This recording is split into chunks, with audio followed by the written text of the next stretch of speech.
Alrighty, hello Hey. folks. Hello there folks, this is Ambiguous Influence back with Pillars of Eternity after a bit of a week break due to trying to get my sleep schedule into a schedule instead of a non-schedule. So what we're going to be doing today is going through the White March Part 1 DLC, picking up some of our last party members, and hopefully finishing up Act 2 of the base game as well. If not, we'll just do the White March. Now this is of course the randomized build playthrough, so all of the party members on level up, I basically roll some dice to determine what we're getting. So I can't really plan out any builds. So let's have some fun with that. So, with no further ado, let's head to the White March.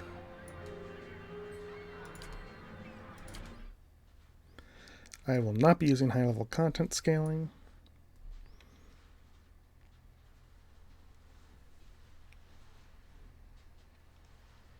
You set out for Stalwart. The White March rises up in the distance, stretching to the north and south as far as the eye can see. It beckons to you with peaks like broken fingers. The road thins to a tattered ribbon, and the shadow of the mountains falls across your path.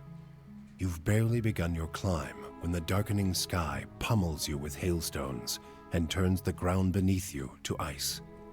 You press on. The air grows thin, and the treacherous mountain passes funnel screeching winds past your ears. A blizzard forces you to make camp for 3 days, huddling for safety while snow piles around your refuge. At last the weather clears, and you approach Stalwart under a crisp blue sky. There's a noise, high and sharp, coming from the village that sounds at first like another frozen gale. But when you top the rise and reach the village's wooden gates, you see what lies beyond them. Alrighty. So obviously this is... With a whole pack of them! We can take these bastards! Can you? We'll find out. So this is the White March. Obviously, Pillars was very much inspired by the old Baldur's Gate games. So with White March, they definitely took some inspiration from Icewind Dale. Actually, my first Infinity Engine game back in the day was Icewind Dale 2. But I kind of fell in love with the games from there, and of course once this game appeared, went right for it.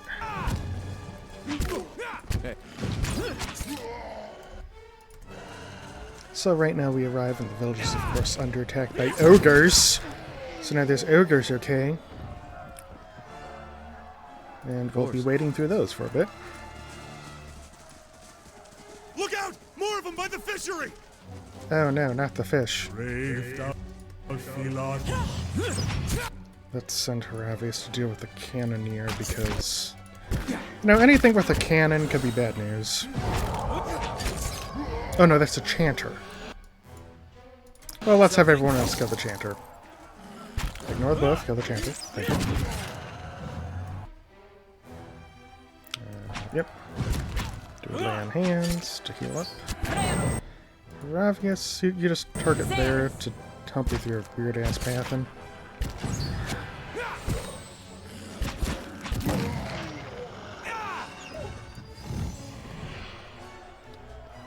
Okay. Alright then.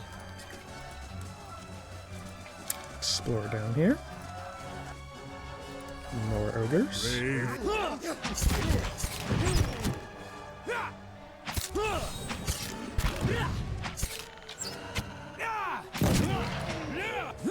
One more dead ogre.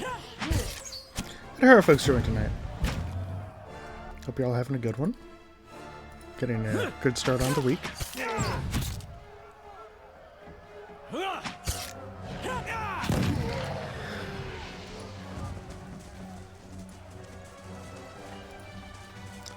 Winter Wolf. Okay, let's get the wizard out of the ways.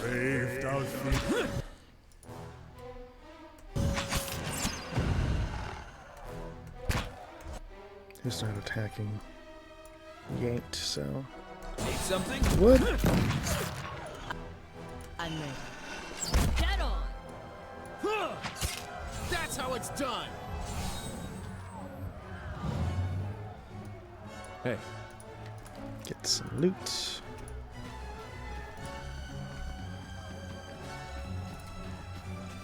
Stand back! Reinforcements are here! We need help! Target the enchanter is the main target. Oh, there's a wonderful redundancy for you. Gravius, if you would just please pathfind, thank you. And attack.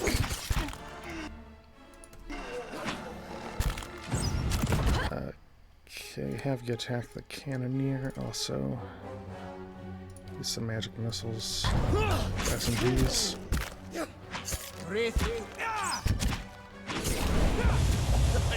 Oh wow, that's very little. Gravius, please attack the cannoneer.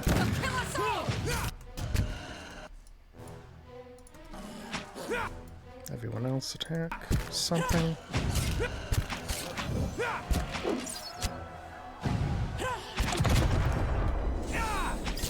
I think it missed.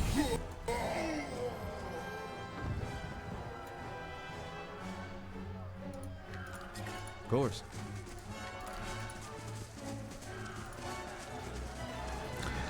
Alright, so this burning building. Okay. We'll get to the burning building in a bit, but first let's deal with the actual war party. Yeah. Do your wondrous torment. Bring down your lightning storm.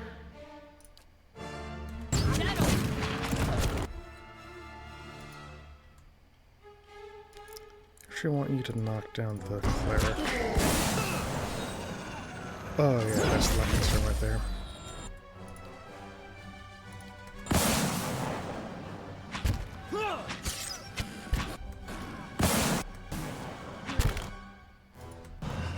Everyone but Adair, focus fire.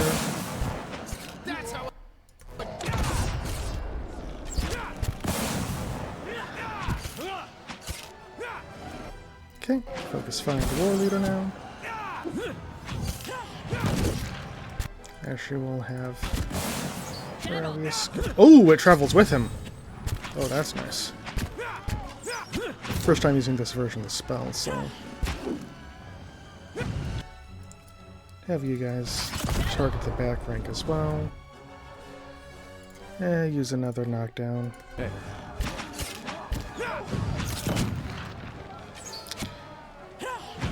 Very good there. Oh, Ethelmock. Ain't knocked out Ethelmock, kill it with fire. That's how it's done. Oh my god, just die. And there we go. Hey.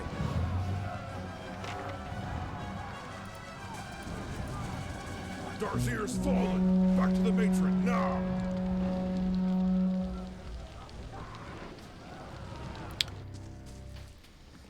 Do some talkies. You're the one Remigard sent for. She'll want to speak with you. Her house is just up the way, next to the Griff's Rest. Katie's house is burning. Okay, so Hurry, they're both in there. there are two people trapped in this burning house. Coming down. It is possible, albeit tricksy, to save both of them. But given that all of our decisions are based on dice rolls, we'll see what we do here.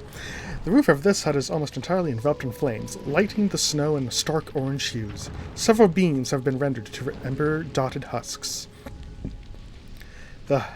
Through the hut's threshold you can see only billowing smoke. Fire roars as it climbs the timbers. The air feels thick and hot, and the building is a maze of flame. Withstanding the smoke and navigating the fire will be a challenge. Let's see who's going in.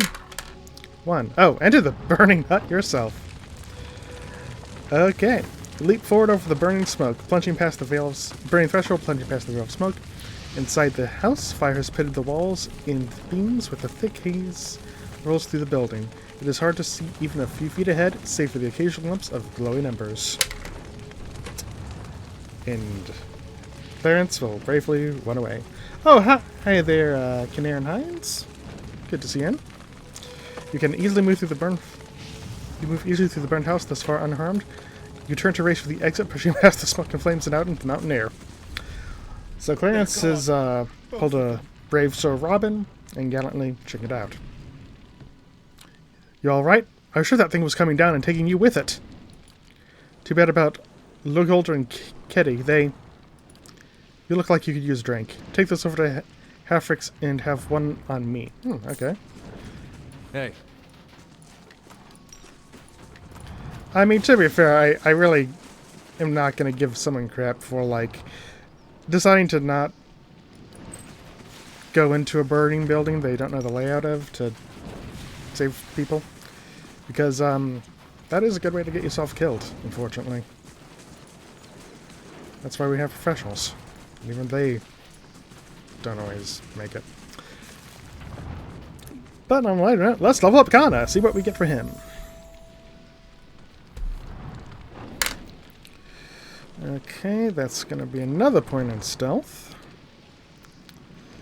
For his phrase. Ooh, 7 men onto the deck they went. Which, you know, ain't too bad. Ain't too bad. Make sure that phrase gets into his repertoire.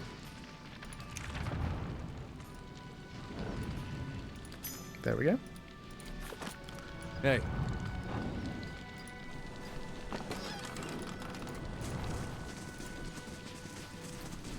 Open up our map. Okay, this is the house.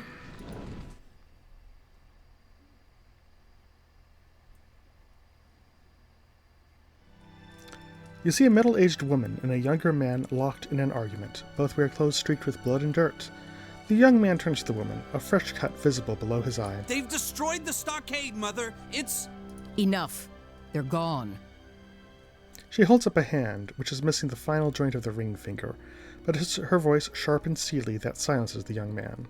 As he glowers at his toes, she turns to you with dark circles under her eyes, and a smile pulls taut across her thin lips. The deliverer of Cadnua. Thank you for making the journey. Abidan knows it's a long one. Well, I'm sure you wagered on a more civilized welcome. Still, we're much obliged for your capable intervention. He pulls a knife from his belt and an apple from his pocket, and sets to work. Charming place like this, I can't imagine why you don't see more visitors. I won't waste your time. She folds the map in her hand with a quick and merciless pinch. Stalwart isn't much more than a grease stain on a map. What roads we've got in the White March are basically tracks in the snow. And for every trader or adventurer that comes through, 3 of our own leave for good. But it weren't always so. There was a time when kings and queens sent their firstborn to these mountains, when the White March was the envy of empires. Her eyes shine, and for an instant she looks like a much younger woman. Something to aspire to, then. You have evidence it can be done. That's all in the past. The Pargrin dwarves transformed the White March once. We could bring some of that greatness back to Stalwart. But we need the White Forge.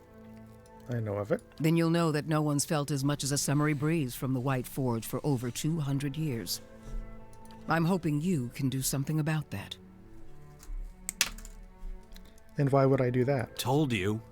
He jerks his chin at Rennergild, his jaw set in the rigid defiance of youth. If uncovering one of the greatest mysteries of Kith civilization don't light your wick, then think on what's in Durgan's battery. A powerful forge and some of the finest weapons ever crafted. We've been trying to breach Durgan's battery for over a year now. Problem is, the other expeditions can't so much as dent the front door. Tell me about these other expeditions. A dozen different groups have come through at our request, and several more besides. Been hoping that one of them could clear the way through Durgan's battery. But young or old, green or seasoned, it don't seem to matter. They cast their spells, chisel at the door, and search the grounds until they've worn new treads into the old stone. The lucky ones eventually go home. Plenty more find themselves on the wrong side of a blizzard, or an ogre raiding party. Why the sudden interest in the White Forge? We're an old mining town. Or we were until the Adirans pulled out and left us with a half-dug mine shaft and something resembling an inn. Since then, it's been a steady decline. You've seen the roads. Isn't much we can produce that the Valians can't ship cheaper. It is what we do. But the White Forge...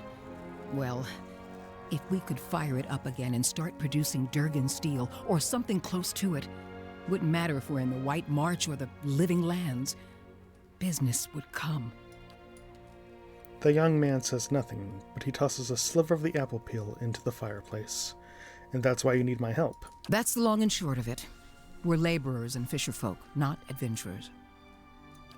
But Durgan steel could put Stalwart on the map again. Open up the mines, bring in new business. We just need the White Forge. Why is Durgan steel so special? Because you can shave stone with it, cleave cast iron in two, and the stuff's as rare as it is remarkable. In her enthusiasm, Renegild shifts on the balls of her feet. She props one bent arm on the other, pointing distractedly towards the eaves of the house. Steel is steel. It might be light and it might take an edgewell, but per Complanca, the legends grow with each passing year. If we could make something even half as good, we'd have a market at our doorstep and work enough for all of Stalwart. How is it no one's gotten into Durgan's battery yet? Where should I start? Ogres, blizzards, or sheer damned inaccessibility? It ain't for lack of trying, I'll tell you that much. Got untold riches in Durgan steel lying just inside, and never mind the White Forge itself. The Adirans who first settled Stalwart tried to crack it. So did the Valians, and every other cocky adventurer with more metal than sense. But the place has a funny way of sealing itself up. Front door stays shut, the tower entrances are clogged with rubble, and it's been impossible to blast a way in. What happened to Durgan's battery? It don't bear dwelling on. There's too many superstitions about that place as it is. Killed each other off. Or so the old books say. Plenty of tales to go around, but none of them open the battery. And the last thing people need is another reason to fear the place.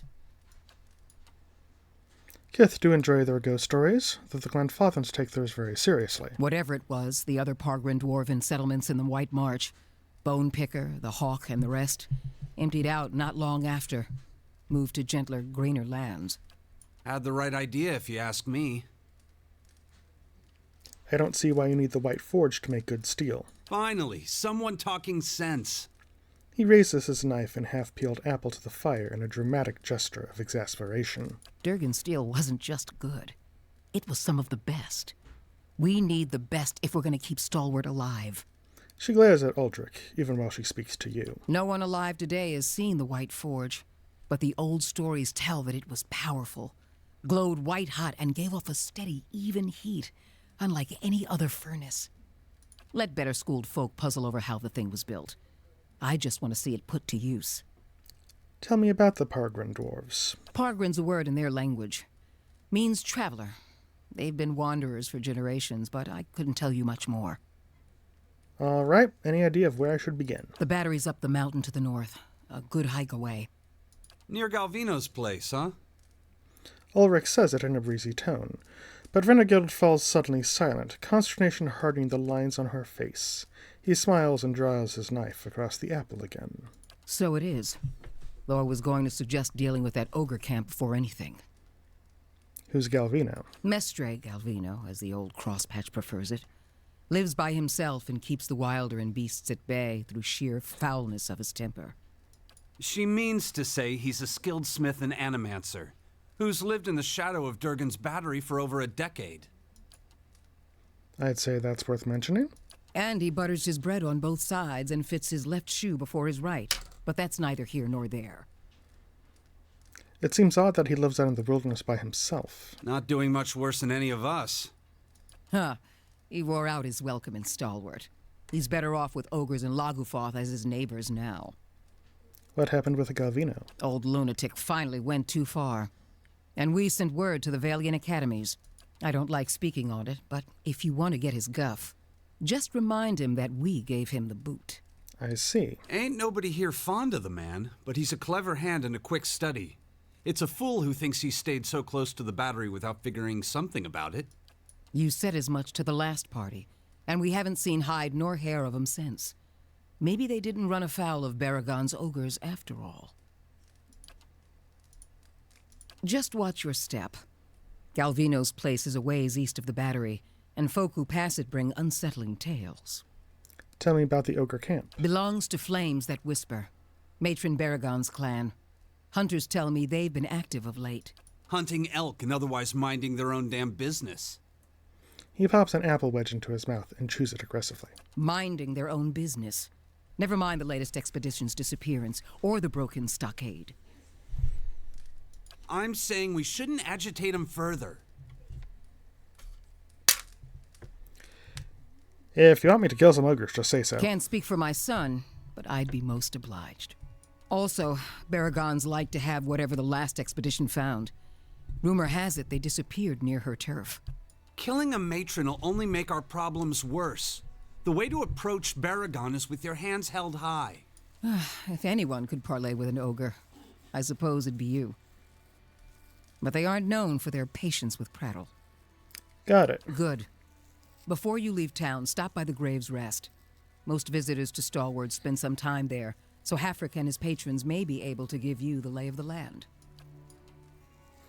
Don't know about you, but I'm partial all of a sudden. Hey. All right.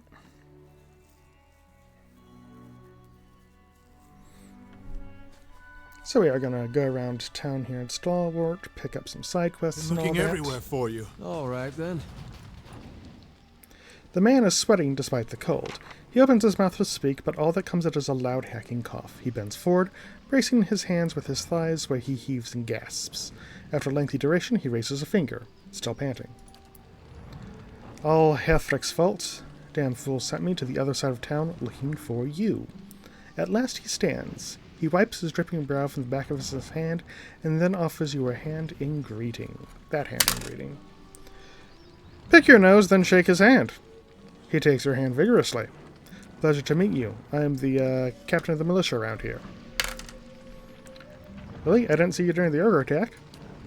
See, I was guarding the Gref's Rest. Somebody had to make sure that the ogres didn't burn it down like they did Katie's house. Damn shame that. I wanted to catch you before you went running off into the wilds. See, there's a few dangerous folk you might be on the lookout for.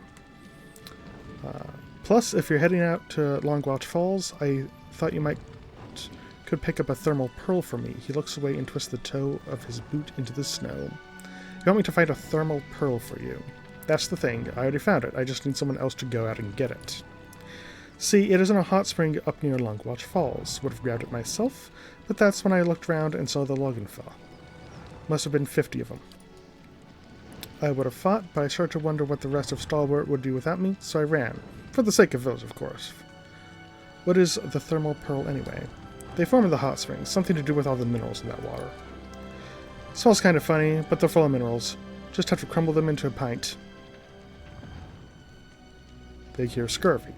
Like I said, the pearls in one of the thermal pools near Longwatch Falls shouldn't be hard to spot. Tell me more about Longwatch Falls. It's east of Stalwart. Got some nice views of the valley, but most folk avoid it these days. Plenty of wildwood nearby, and it only takes a few inches of snow to block the pass. If you're heading out that way, I suggest talking to Thrisk. He might have something to help you deal with the logging filth. That's all I needed to know. Okay. I'm not going to take his bounties Finally, yet. some proper weather.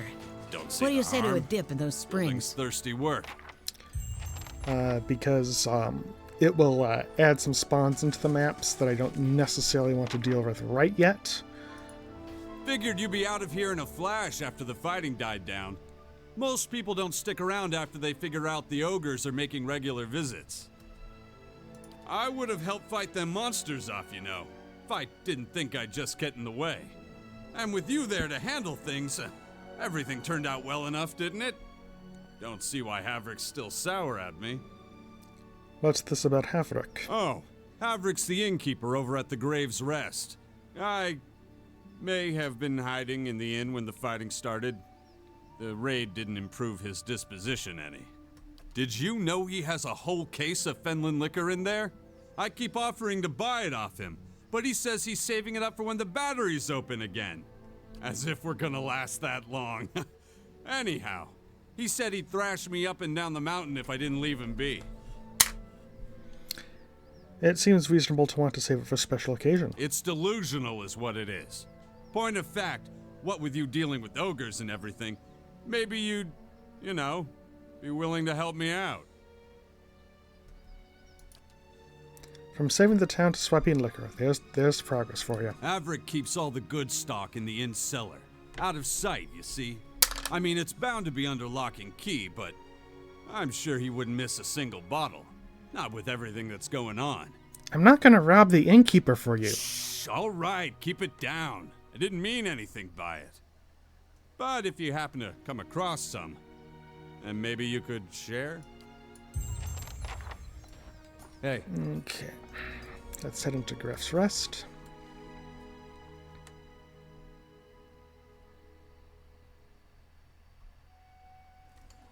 of course.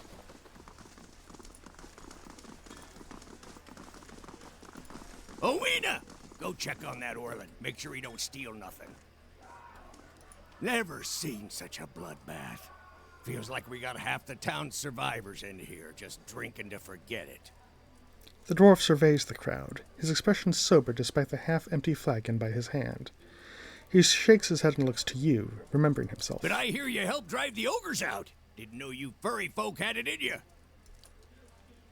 It's amazing what you can accomplish when you don't have a long history of colonial inbreeding. Roll your eyes and say nothing.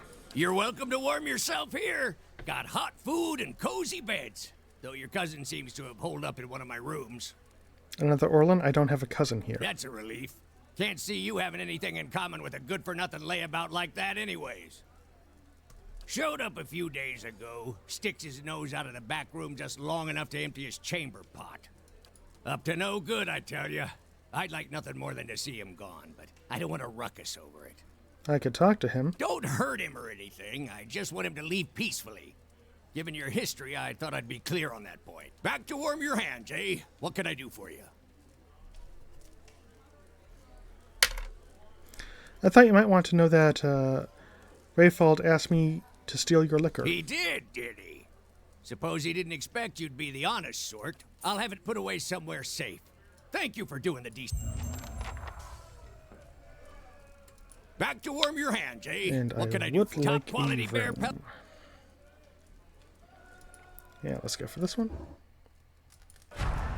Hey, Okay, refreshed our stuff. Let's go talk to that Orlin. Oh.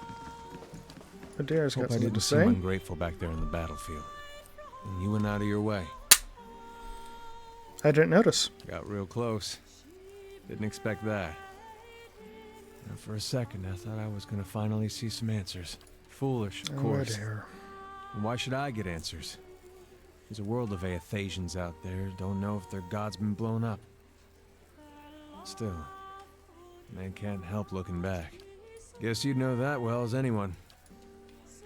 Adair stares off, focusing on some distant thing, unseen and unrealized. I might have turned my back on my god when he needed me. That's all I'll ever know. What would your brother have to say about that? He'd tell me to trust him. He cocks an eyebrow. Of course, and, it'd be a lot easier if I knew it was mine. But, maybe I don't need to. Something to think about, I guess. okay, and let's check our strongholds updates. Oh, someone who wants my audience, and I'll be there for 6 days. Maybe I'll be back in time. I probably won't.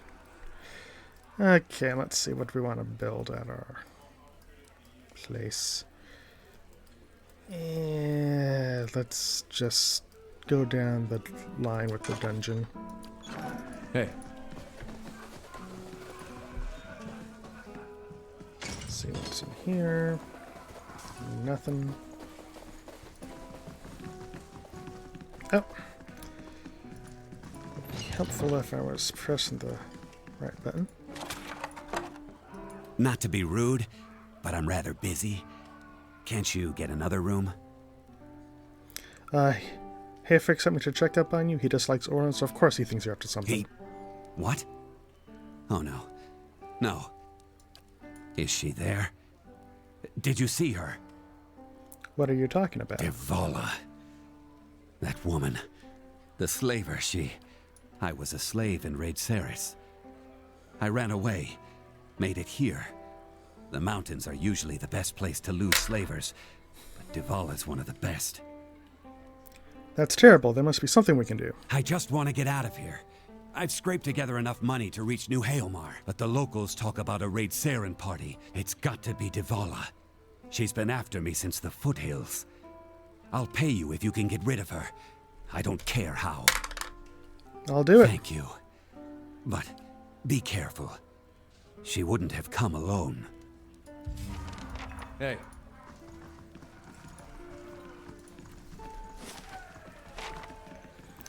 Okay, I'm just gonna check through real quick, see if there's anyone else named here that I forgot that gives a quest. Not that I can think of. They're just doing the gambling game. Still can't feel my fingers. Thought I'd found shelter when I stumbled across this little village. Guessing you did too, huh? Farah raises a frosty mug to you. Even though the warmth of the hearth reaches you here, her hands are wrapped in a wry wool and her ears muffled by a hat. Her face has the taut, wind-beaten look of someone who's recently come from the road. As much blood as there was in the streets, I'm lucky the ale's still flowing. She takes a drink, and as she tilts her head back, you see a bruise purpling her jaw and the crimson bloom of scraped knuckles. What exactly happened to you? Thought all the whispers about Durgan's battery were just village superstition. And maybe they are. But I might have been on my guard if I'd listened. I was part of an expedition, hunting for relics from Durgan's battery. We picked up a good haul, too. So it figures that's when the winds pick up and the sky starts dumping snow. We lost sight of the road. Meanwhile, something else found us. Took Liam out before we even realized we were surrounded. And then we see him coming out of the snow. These little four-armed wilder. Lagufoth, they're called. Quick little bastards. Francesca and I held them off as long as we could, but when they filled her full of darts, I turned tail and ran. Found my way here and thanked my luck for escaping the Lagufoth. Then come to find out that this town's got an ogre problem. At least you made it. Wish I could say the same for Francesca and Liam. Wish I could have taken her finds with me, too. I need to get those artifacts. Not that I'm in any shape to go after them myself. But I can't afford to return to Defiance Bay without something to show for my expedition. Apprehension creeps into her expression. She stares into her mug, swirling its contents. But you've got your own expedition to the battery, don't you? While you're out there, maybe you could look for my goods. Whatever's left of them. She looks up from her mug, hopeful. I'll give you a cut for anything you bring back, of course. I ain't asking for charity. I just can't afford to go home empty-handed.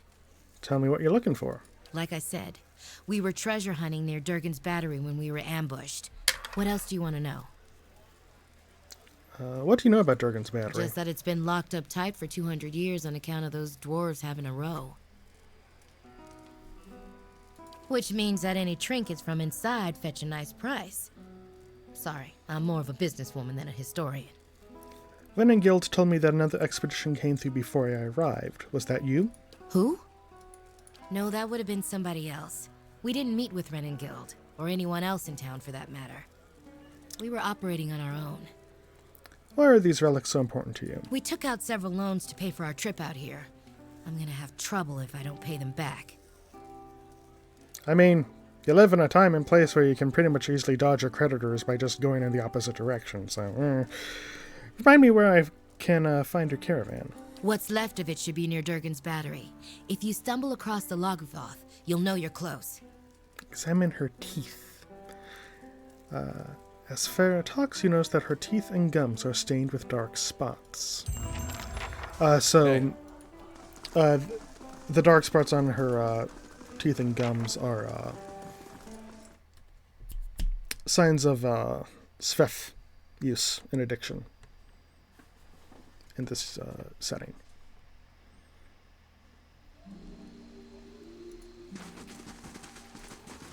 Ever tried vulture? We don't have those in Nazi talk. Your loss. They can eat anything, so their stomach juices are sour and tangy, like ripe fruit. My loss indeed. Thank you for that information.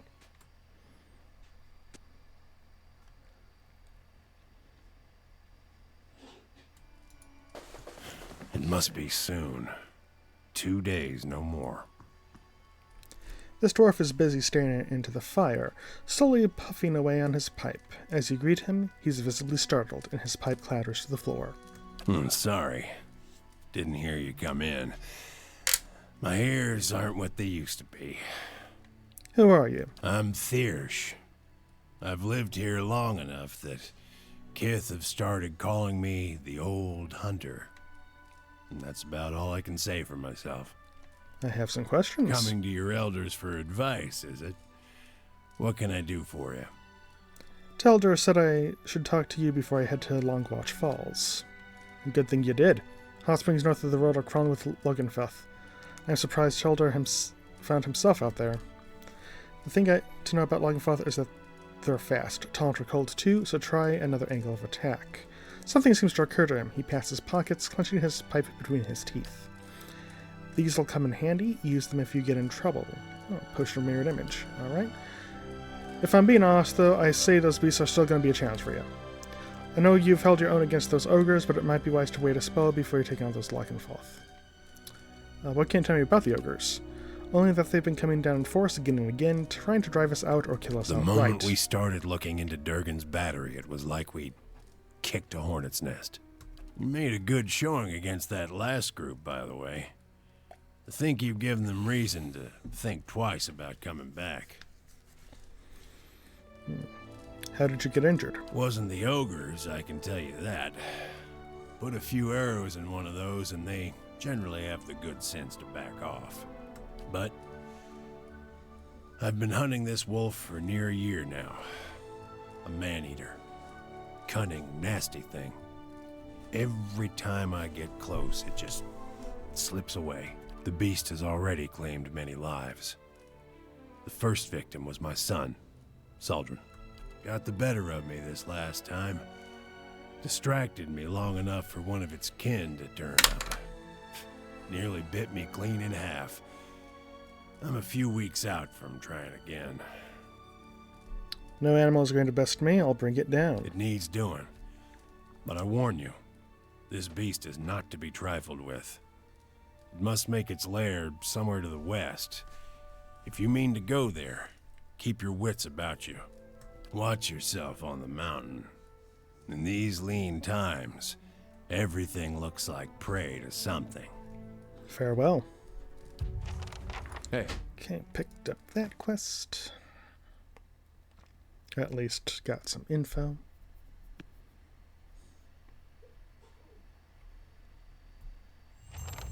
All right, then.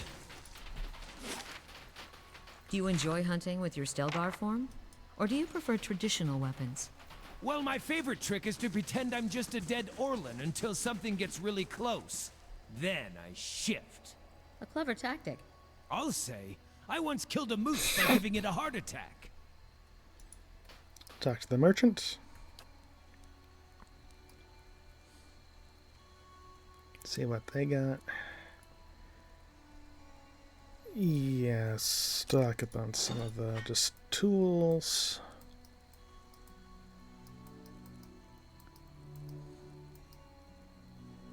What's this? Yeah, not too good.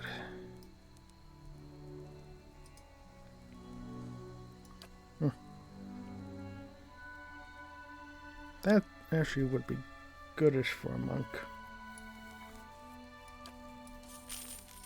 Who we might be getting soon. Hey.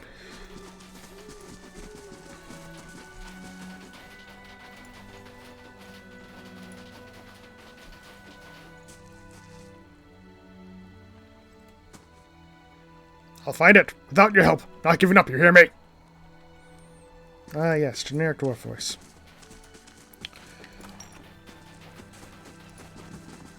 Okay, yeah, I know you have another quest for us. Oh, it's working! Yes! I can't believe it! It's really... Oh. The dwarven woman looks at you, a disappointment's expression on her face. In her hands is a large rectangular box covered in strange dials and symbols. Expecting someone else? I'm sorry. I didn't mean to be so rude. I'm Ista. I heard we have you to thank for clearing out the ogres. I'm glad Stalwart survived. It would have been a disappointing trip up here otherwise. What's that device you're holding? My ore-locating divination tool. Well, that's what it will be. I have to calibrate it. Right now it seems to think you're a copper deposit. My Animancer contacts did suggest that a particular strong soul essence might interfere. I'm more interested in minerals in any case. What are you looking for? I'm trying to recreate the instruments that first led the Pargrin dwarves to this mountain. This is my latest prototype. Centuries ago, dwarves carrying tools just like this one followed their readings to what is now the battery. If I can recreate their work, then I may be able to find ore deposits elsewhere. I was hoping to test it, but my arrival was delayed by word of the ogre attack. I haven't been able to find anyone to venture up the mountain since. I'll do it, if you pay me for it. Of course! A real field test is worth the investment. I just have to adjust the device. It should point you toward metal deposits. We already know the battery rests on some rich veins, but I was hoping to get a reading of the surrounding mountainside. If you can follow the readings to ore and bring back a sample, I can use it to refine the device. Thanks ever so much for this. Okay. Got that quest. See what's in here. Random fish. There you go. Talk to Akron. A dwarf paces with his head down and arms crossed, only stopping to hurl glances at the building behind him. His face is smeared dark with grime, and soot falls from his beard as he mumbles to himself. Look my hands into bloody stumps in this place, and what for? Start with nothing, leave with less. What are you yelling at? Who are you yelling at? At idiots, that's who! And I'm as much to blame for believing them. The dwarf wrinkles his nose, nostrils flaring like a horse. Well, good riddance. Should have never settled here in the first place. Some things were you mean to leave behind. Come to find out, you pack them away. But I'm not leaving until I recover what's mine. They can't deny me again, not after this. Those sweet-tongued priests took my heirloom. Bury the memory of my past, they said. Now I don't even have that. I take it you gave something of yours to one of Andra's gift-bearers. You're quick. Wish I had those wits when they spoke of peace and redemption in the eyes of the goddess. Those priests, Andra's dogs, said the goddess would forgive, that some things are best left to be forgotten. Their leader, Lafta, I believe her words, another one of them, a gift-bearer, took my medallion. And now they won't tell me where it is. Oh my, that's a number of traces. Why don't they tell you? Because they think they know better, that's why. Said it was only way I'd forget. Okay.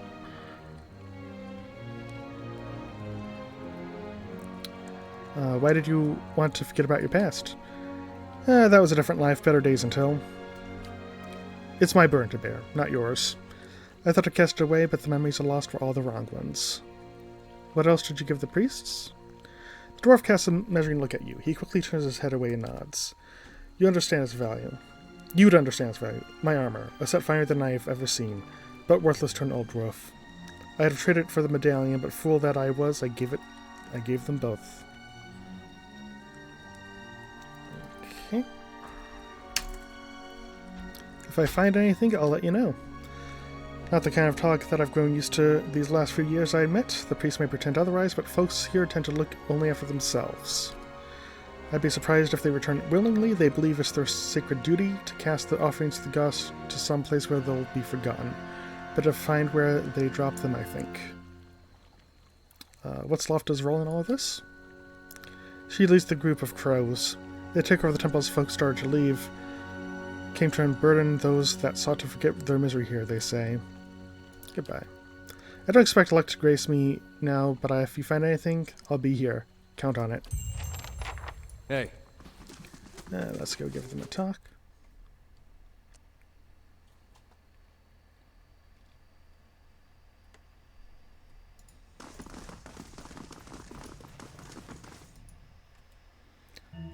Veins course into the woman's pale skin like icy fissures, yet when she speaks, her voice flows warm and soothing. Andra welcomes you into her embrace. Her features soften with compassion. We're here to ease the pain of the past, ready to take your burdens. With a thin smile, she nods. If you let the goddess help you with your hardships, of course. I want to ask you about Okran's heirloom. The dwarf already asked. We gave him the console he needed. And naturally, we'll do what we can for you, too. Ask what you will. Okran wants his medallion back. She brings her hands together and nods. Okran, how often we let the shadows of the past become a burden even to others. That medallion, it weighs on Okran's mind. You're kind to help, but what he really needs is to cast away those memories. He changed his mind. As a priest, you must listen. I listened to him. Such dark memories, so much regret. We took on his burdens for his good and for the good of this village. His belongings, his past, now rest in Andra's realm, to be forgotten so that the wounds of the soul may heal. That is the will of the goddess. The will of the mortals or gods has never stopped me before. Loftus' expression breaks as she takes a step back. Her core has reached for the weapons. She immediately raises her hand. No, we have nothing to fear. There's no need to quarrel over the mysteries of the goddess's will. I'll tell you what you wish to know. Okran's heirloom was taken by Ixidel, chosen gift-bearer among us, to be cast away as an offering to Andra. Only he knows where. You could ask him yourself, but he's on a trek through the mountains of Durgan's battery. If you went to Ixidel, tell him that he has urgent duties to attend to here. Farewell. Hey. That's theft, that's theft, that is also theft.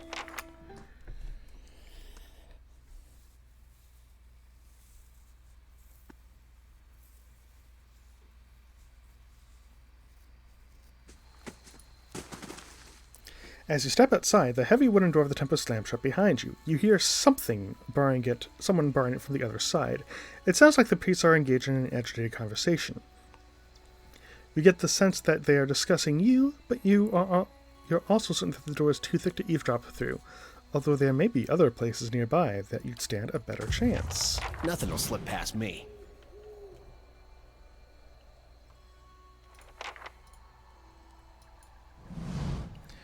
The wooden shutters of the temple window close tight, muffle a set of voices coming from within the building.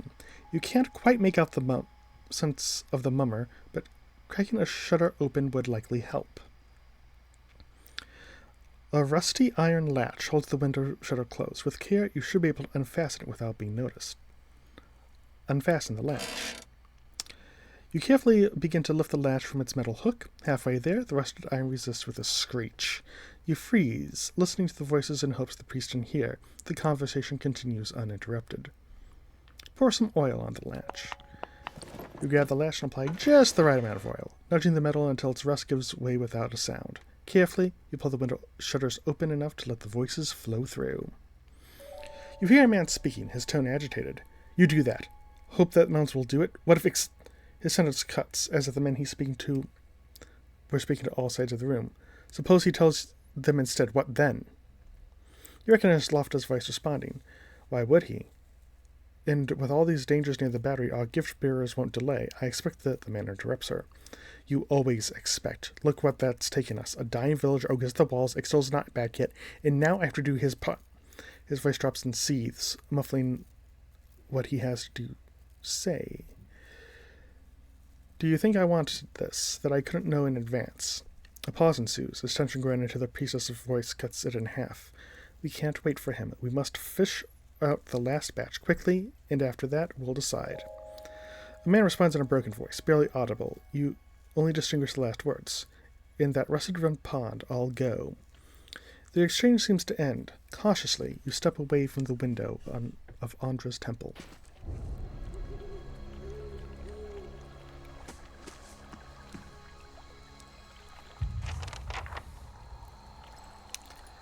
Alrighty.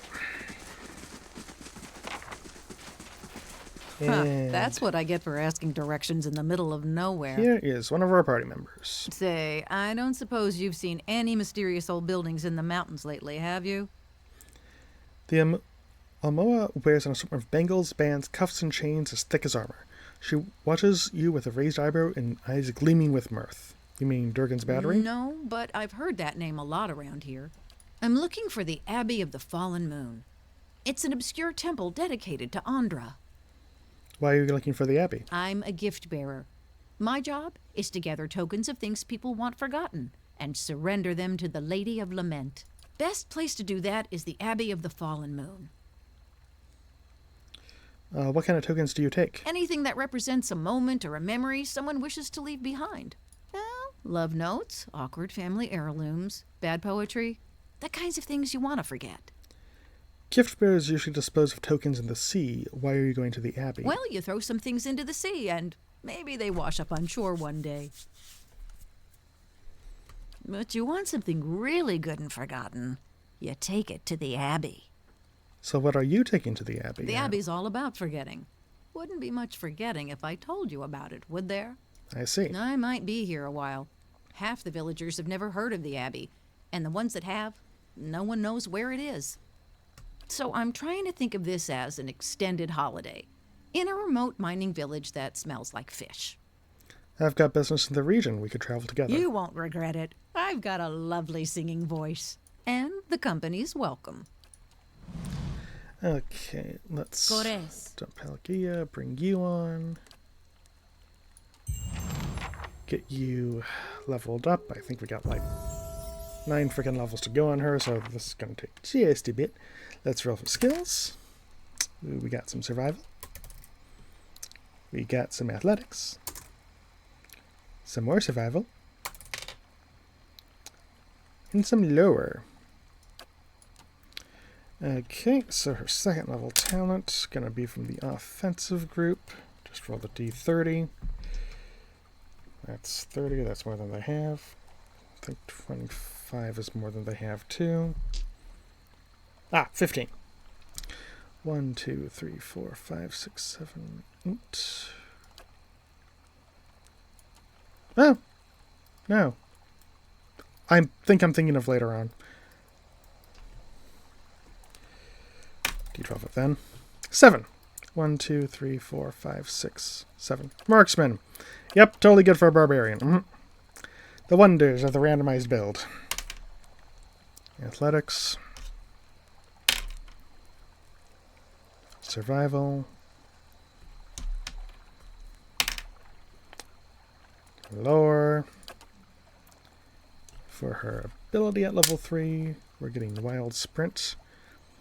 Oh boy. Move speed. Okay. More skills. That's stealth. Lore. And only 2 can take 2. Okay, and more stealth. Yet another talent for level 4. Utility. 1, 2, 3, 4, 5, 6, 7, 8, 9, 10, 11 at this level. So let's roll the d12. Cocked die. That's 2. Oh boy, deep pockets. More quick item slots. Gotta love the wasted points. Lore.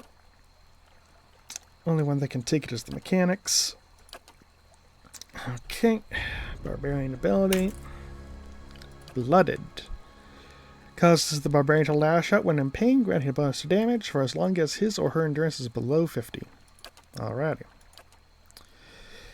Get more skills. Lore. The only one that can take the 2 is mechanics. Another talent. And defensive. Yeah, roll a d20 on that one. 12. 1, 2, 3, 4, 5, 6, 7, 8, 9, 10, 11. Roll the d12 instead. Because I'd have to re-roll because I rolled a 12 anyways. 2. Snake's reflexes. Plus 10 reflex. Not bad. Yet more skills. Yet more lore. Okay, we got 1, 2, 3, 4, 5, 6, 7, 8 abilities. Number 5, 1, 2, 3, 4. Thick-skinned. Toughens the barbarian's naturally thick-skinned, raising his or her damage reduction. Okay, just passive damage reduction against physical. Not bad. Not the best, but not bad. Okay. Oh, only 4 skills can actually be upped right now, so 3. That's going to be mechanics. And then only 2 can take the 3. That's going to be stealth. Talent for level 8. Offensive. Yeah! This is where I break out the D30. 16. 1, 2, 3, 4, 5, 6, 7, 8. 9, 10, 11, 12, 13, 14, 15. 16. Ghost Hunter. Plus 25 damage against spirits. I believe this is her final level. So that's going to be survival. Nothing can take the 2. 1, 2, 3, 4, 5, 6, 7, 8, 9. So just roll a d10. 5. 1, 2, 3, 4. Threatening presence. The barbarian's mere presence becomes so intimidating as to fill in approaching enemies with nauseating dread. As long as the barbarian is stationary, nearby enemies may be sickened. Which is all attributes reduced by 1, fortitude and will are reduced by 10. Okay, not the worst. Okay, Hey. so we have her leveled up, and she is... Okay, honestly, kind of garbage. Through no fault of her own. Granted, Barbarian is one of the classes I least kind of know how to really manage in this game. And yeah, there was some interesting choice the dice led us to on leveling her up. Fresh fish, freshly caught. And Effigy's eyes! It looks at me! we're likely just going to replace her with the party member we're about to get here in the fish barrel. Who is literally actually one of my favorite party members in the game. Dozen pairs of globular eyes stare up piteously from the discarded heads of the day's catch, awash in a pungent sea of fins and innards, sift through the fish scraps. Your hand runs up against something round and fleshy, the size of a melon. It is smooth and scaleless, and parts seem to have been covered in hair. A discarded head perhaps, but not that of a fish. Pull out the head. With one hand on either side of the barrel, you begin to lift out the barrel, only to have it leap from your grasp as the head's owner springs over the lip of the barrel in an eruption of fish chunks that rain down over the market stall. The man who leapt from the barrel stands facing you, nearly naked, save for a loincloth drizzled in fish viscera. He is covered head to toe in scars, tears and punctures and thorny imprints of lashings. Most are faded, like old memories. Despite that, the condition of the man's body is remarkable. The drooping skin at his flanks and elbows are the only evidence of his advanced age. His face is placid, but the rest of him appears prepared for anything.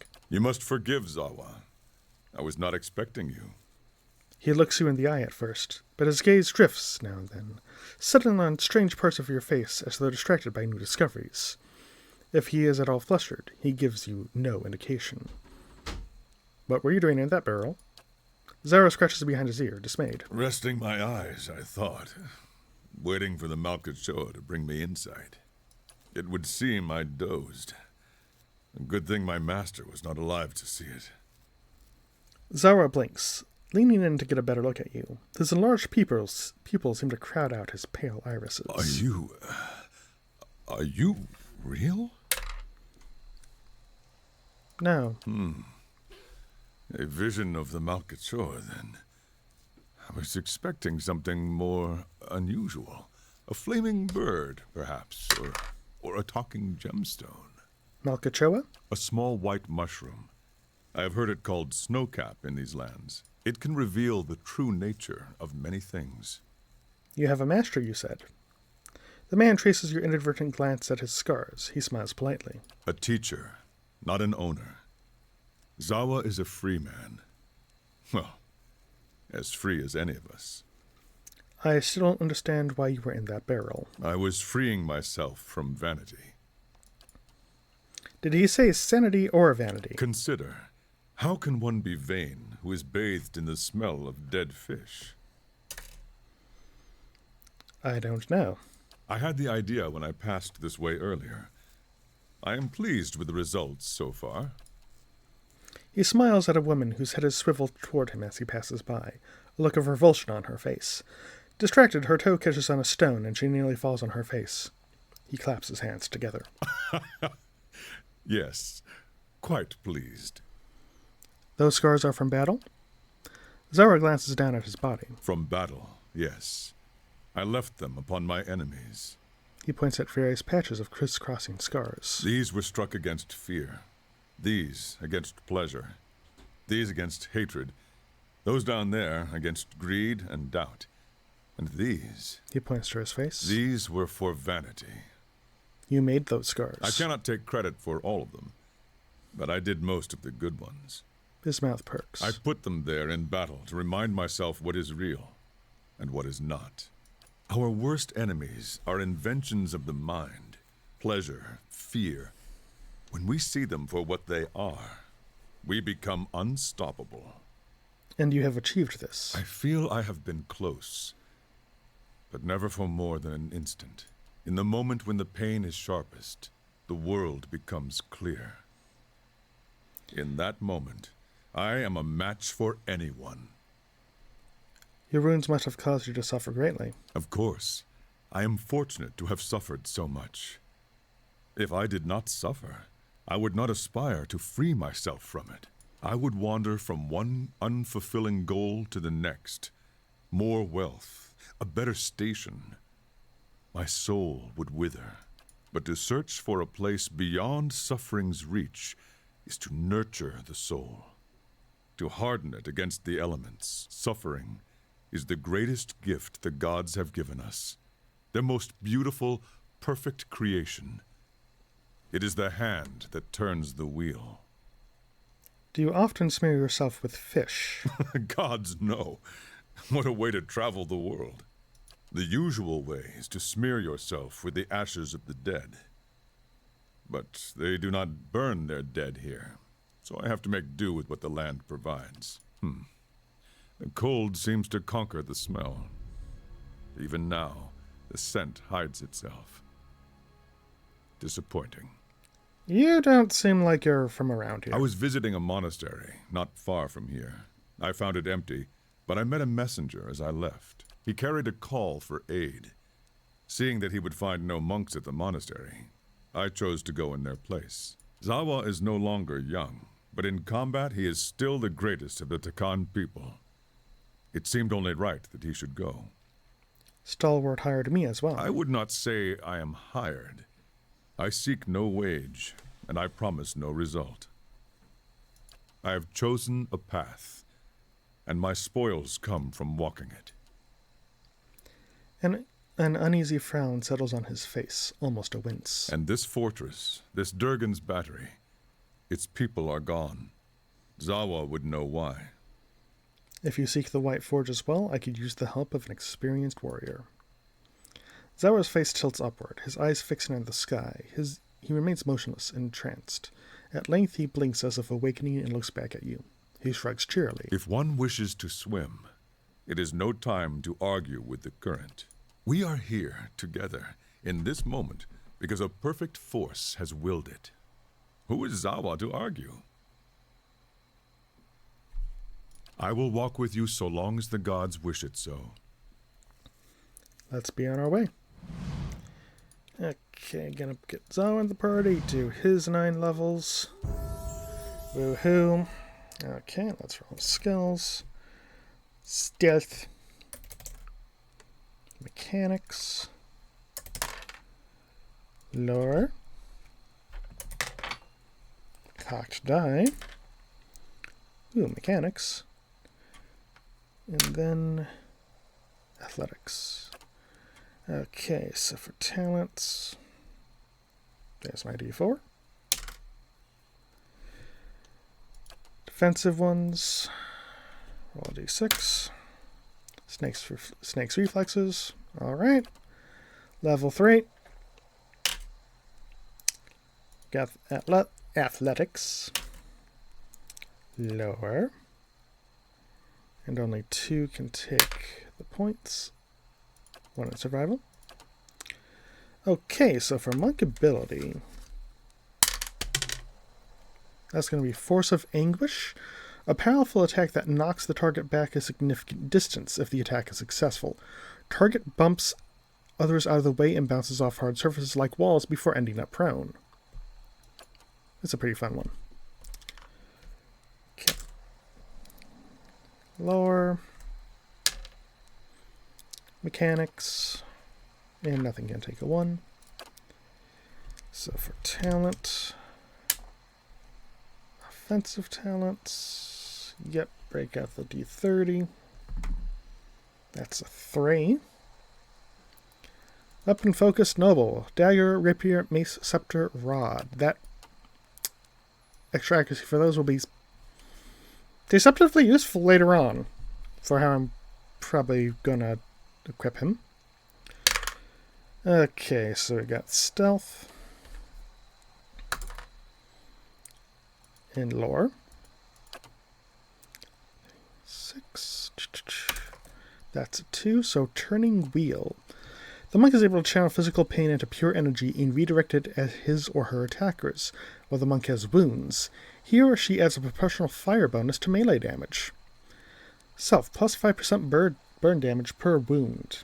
So this can actually stack up really high. Alrighty, skills for level 6. We've got athletics. Only 4 of those can take 4 points. Survival, nothing else can take a 2. That was talent. Offensive, roll the D30. That is another 3. Weapon focus, peasant. Oh! Accuracy for an arm. That's actually very useful. Okay. Almost done with this. Athletics. 3 things can take a 4. It's going to be survival. I have no character with good mechanics. 1, 2, 3, 4, 5, 6, 7, 8, 9. Roll a d10. That is an 8. 1, 2, 3, 4, 5, 6, 7, 8. Rooting pain. Generates a shockwave around the monk each time he or she gains a wound, inflicting a small of damage to and possibly calling an interrupt on all enemies in the area of effect. That's okay. Duality of Mortal Presence. Oh no, that's not the one I'm thinking of. That just lets you kind of like switch your defenses around. Okay. Skills for level 8. We got Stealth. Only 3 of those can take 4. We got Survival. Okay, Talent. We got a class talent. 1, 2, 3, 4, 5, 6, 7, 8, 9, 10, 11, 12. So roll our d12. And that is a 3, which is going to be Acolyte's Radiance. So he has kind of the priest AoE heal and vessel damage. I was hoping for lesser wounds, which would lower the threshold he needs to grab his wounds resource, but so goes life. And the final level skills, we have a 3, which is athletics. Nothing can take a 1. And then we have 1, 2, 3, 4, 5, 6, 7, 8, 9 abilities. So roll the d10. 9. So 1, 2, 3, 4, 5, 6, 7, 8. The long pain. The monk becomes capable of projecting force from his or her fists, inflicting damage at long range. Okay. Age has slowed me. Okay, so we got Zhao in the party. I actually think I will get him... Because that's the thing, like, we kind of want him to take damage, so he gets wounds, but we don't want him to take so much damage that he just gets gibbed instantly. So I actually will get him Remnant of Whale's Eyes.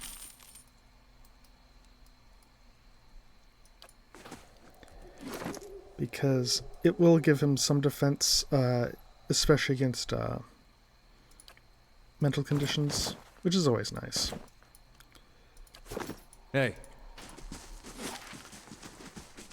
And finally, I'm just going to head inside the fishery. I think there's a final quest to pick up there.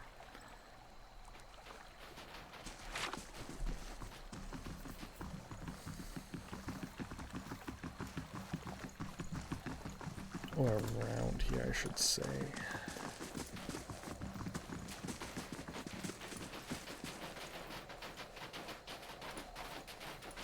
Not anyone around here that I see.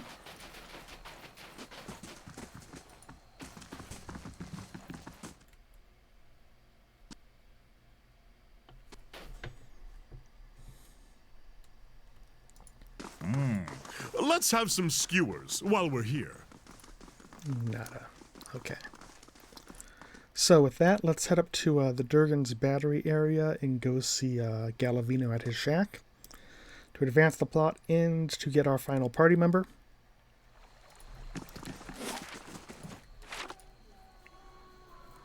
Before that, though, I will head by the inn. Me and Sledge are thinking about heading down, joining a caravan over to Dawning. Dawning? What for? You like your to ogres get bigger? Zawa We'd have some work at rest least, buffs. and I'm damn sick of fish.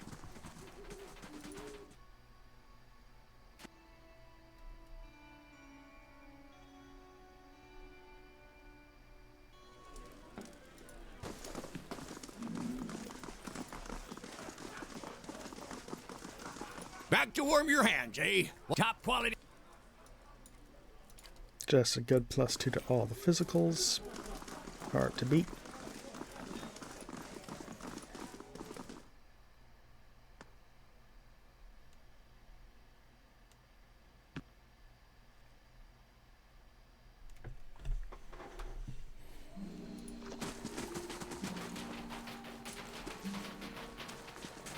Alrighty, and let's head on up to Durgan's Battery. I'm going to explore throughout all the White March, of course, but I'm just kind of like doing the crit path a bit until we get the final party member. Because I want to... Does everyone else see that kraken? Get that settled as quickly as possible. We've got new things at the keep. Mainly just taxes collected and some taken by bandits.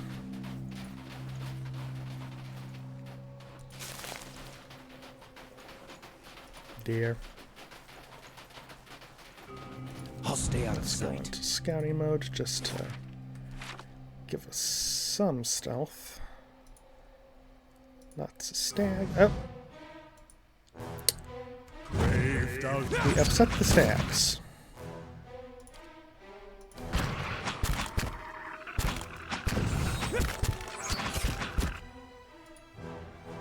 Zawa is ready. Settle!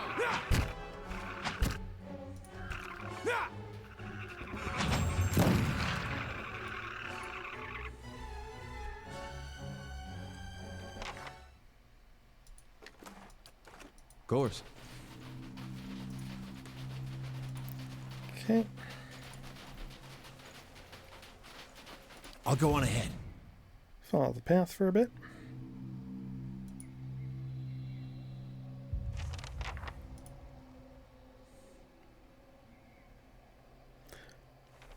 Compass points west. Well, you know, might as well follow.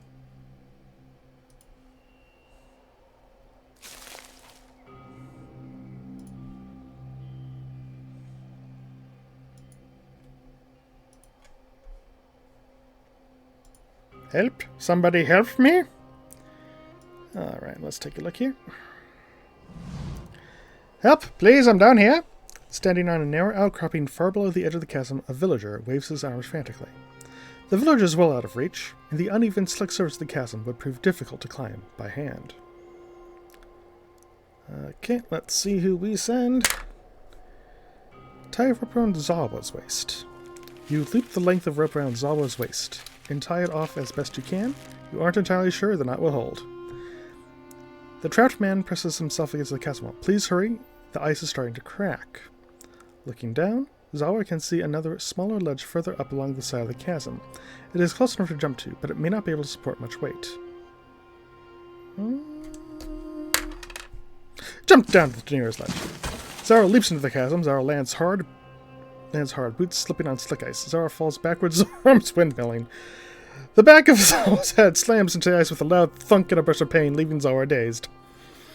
On the ledge, Zara has a moment to survey his surroundings. The trapped villager is almost directly below, his frightened face turned up to watch Zara progress. Let's examine the area.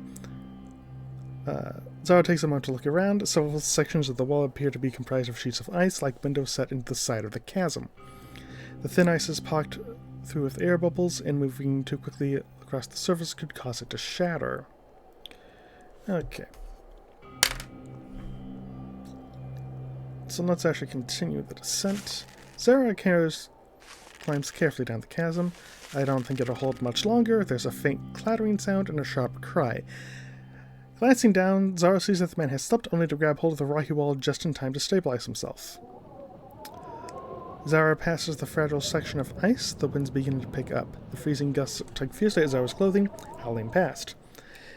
Nearby, there's a narrow hollow in the wall of the cavern that could provide some shelter until the winds die down. Let's press on.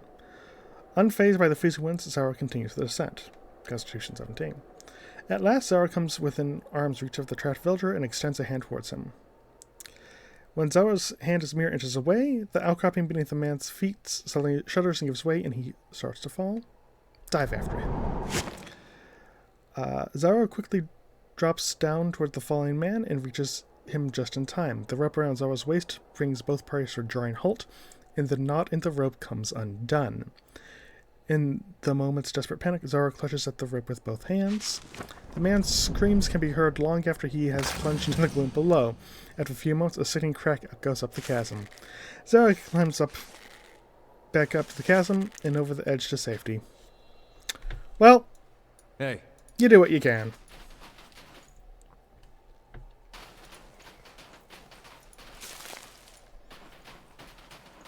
The stench. Even worse when dead. Behind us! Bring him. Oh. Okay, I was hoping to kind of get away before they aggro, but okay, let's fight some ogres. Kitty cat man, do your kitty cat thing.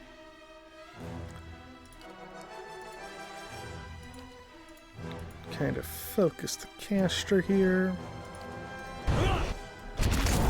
Ranged folk.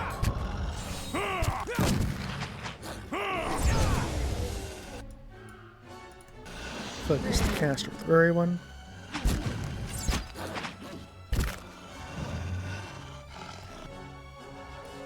I said everyone. Come on, folks. Keep your commands. There we go. Killed the Winter Wolf, why not? And finally focus the commander. Cannoneer.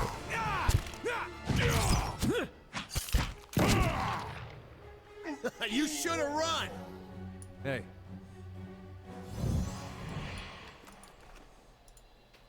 Of course. Hey. Isa's device points directly at the cavern entrance.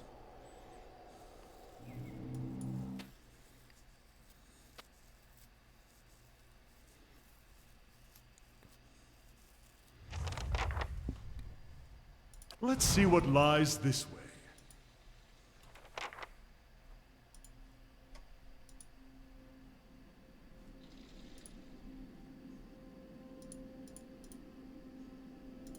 Let's grab whatever this is.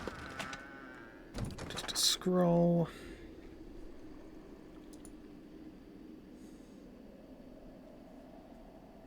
Okay, looks like we'll be entering combat here.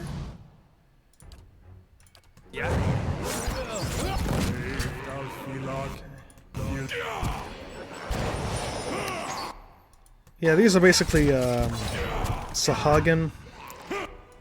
They do all are natural spellcasters though, and the red fins are clerics, I believe.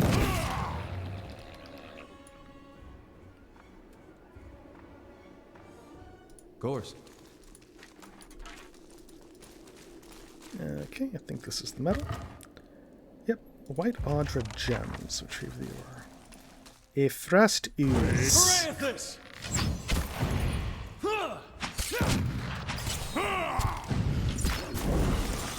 Hey.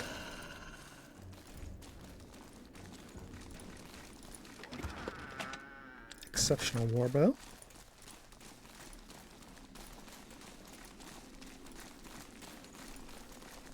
And let's head out this entrance.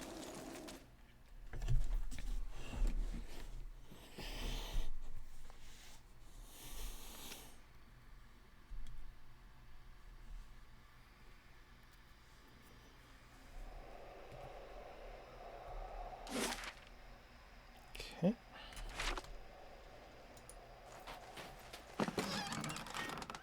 Stuff. I can do that. Chest we have nowhere near the mechanics to open. Oh boy. Yep, lightning storm. Or just, you know,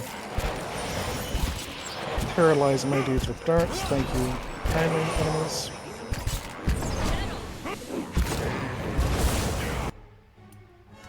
This guy's attacking someone.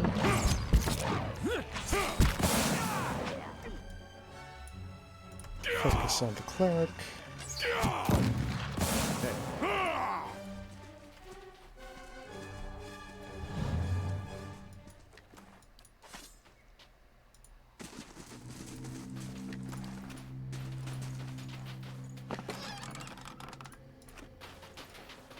Yeah? Maybe this guy has a key? Nope. Hey.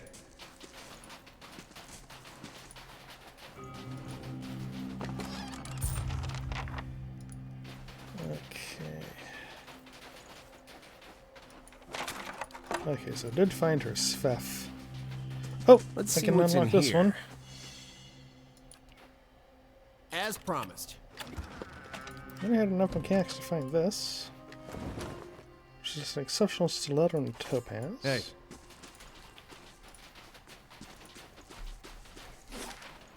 Okay, that's just more map. Let's head up here.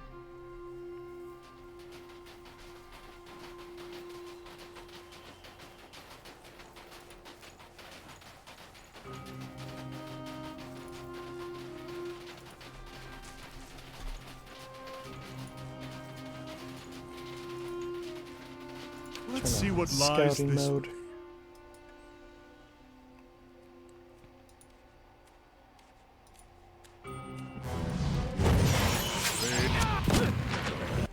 Ice blight. Okay, target the cleric. What the fuck? That's zealous and endurance. Maybe that's a paladin. Okay. Good, we've dominated the ice blight. Yeah, those are just immune to blunt damage for some reason. Head is spinning. Which Stand both clear. I think I'm gonna vomit. makes sense and doesn't for ice elementals. Like, yeah, they're hard, but at the same time, like, I want to break the ice apart with a hammer. Yeah.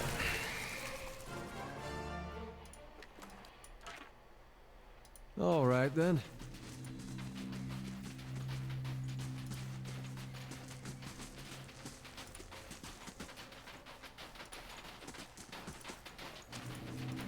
Did it unlock get left behind? Oh. Come on, little guy.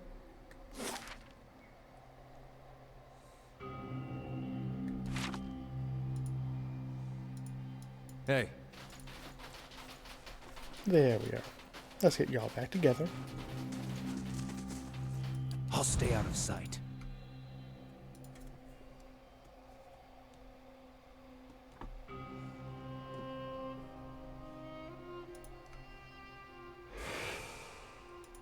We've got ghosts.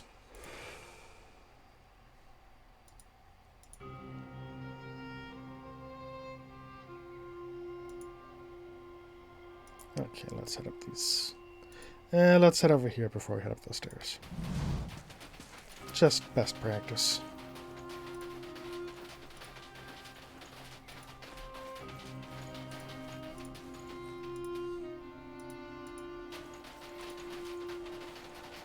Quiet. Okay, so this just leads back there, and there is a bridge here. Yeah, because that right there is the battery itself.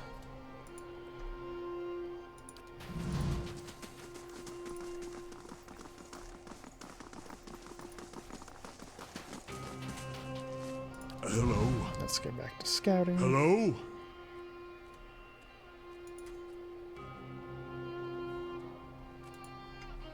Oh. Where are these Zephyrs?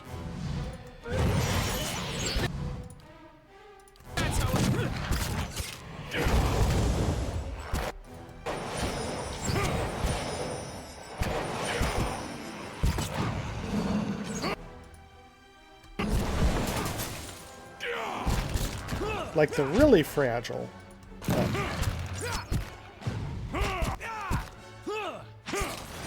The log and pop, I mean, they're really fragile.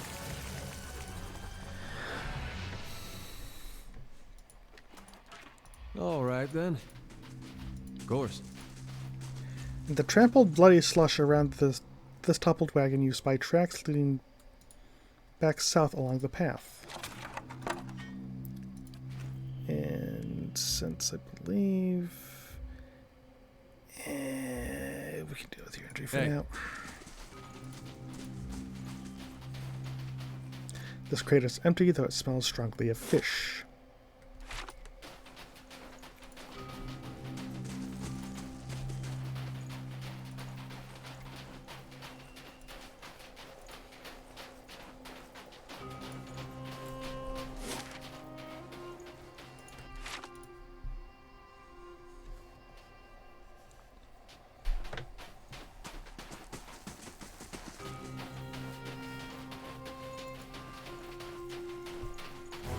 Oh boy, an ice troll.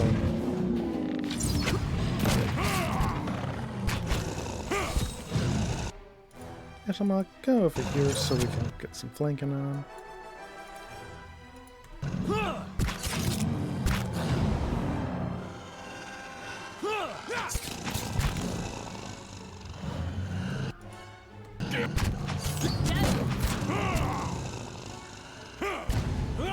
And thank you.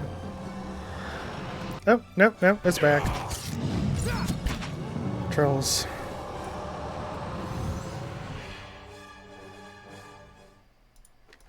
All right, then. Young ice beetle. And normal ice beetle. What's their... Oh yeah, they have extra damage reduction against Slash. So I think last time I mathed it out and even with just being Slash, Heravius still does more damage in Stelgar form against them.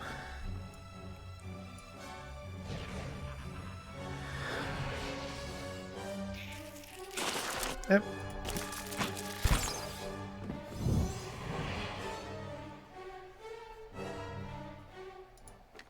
Of course.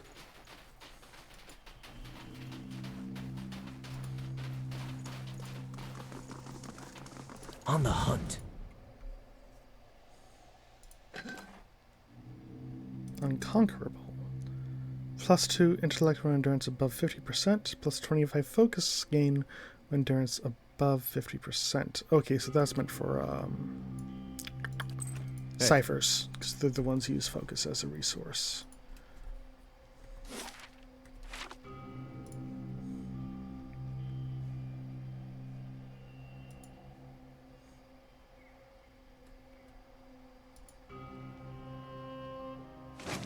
Unstrung bow.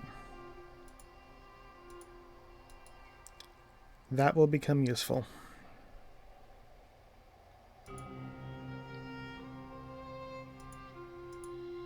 Okay, we're not actually able to access that from this point. Basically, that's a quick exit out of the battery once you actually get in there.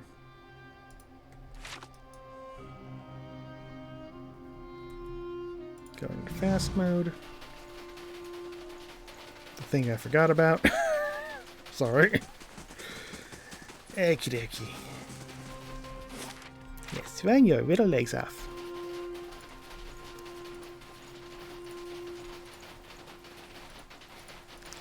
Oh, howdy, Terragar. Hello there. Always good to see some more kith on the road. You can relax for the time being. Ingot here will let me know if any ogres come up upon us. I'll have to be heading down the mountain soon, but I've still got some supplies if you need anything. Who are you? Name's Terragar. I come up to Starbolt sometimes to trade, nothing fancy, like Udrin has, just supplies, ingredients. Come out here to get some air after the raid. Never been much of one for towns. What do you know? Do you know a man by the name of Galvino? I think everyone knows Galvino. He has a cabin a little ways north of here. You want to follow the road a ways, then head into the trees. Don't go too far north. No. Got bandits crawling over the road into the pass. Do you know anything about bandits in the area? Sure do. Most of the caravans here have to take the one road down into the pass. A group of bandits set up shop just north of here before the bend. They'll just take a toll on good days. You're ahead of most others. I keep clean of them myself, and they don't usually come down the mountain. Let me see what you have for sale. Sure thing, have a look. I'll just get more lockpicks. Hey. In the off chance I actually find locks to use them on, that my party's terrible mechanics can open.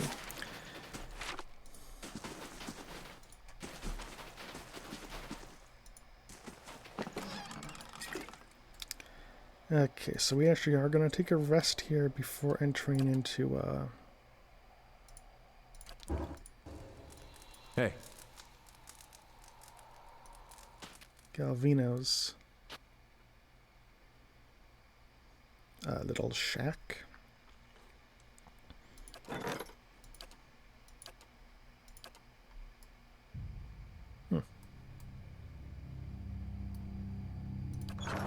Hey. One of the hirelings I had left. I guess they do that even if you hire them. Oh well.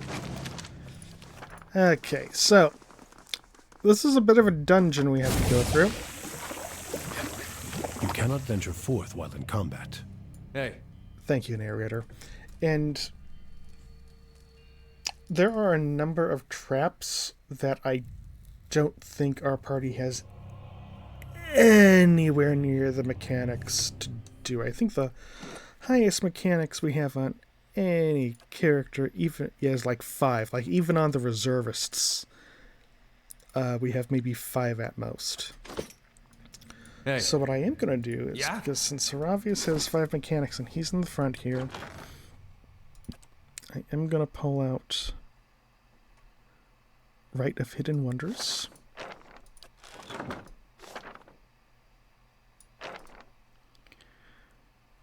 Which will boost his mechanics by 3 for roughly 2.5 minutes. So Hello?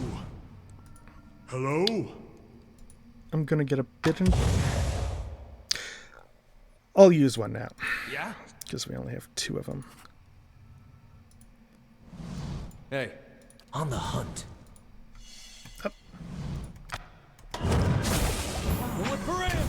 Let's just go. Just go. Let's just get out of the acid. Your tail. Leave it to me.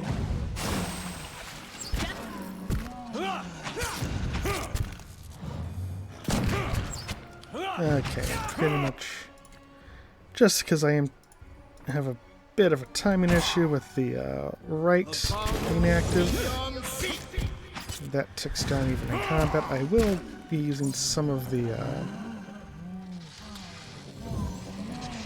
As promised. supplies and spells and all that just to Quiet. get through combat a bit faster and really capitalize on that time we have with the, oh, that's right, you explode. We run and we explode!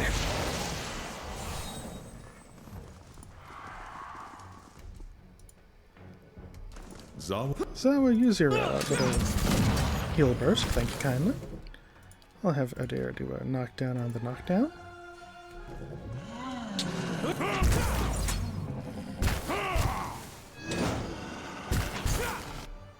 Heravius, just cat out. Have you use your missiles. Yeesh.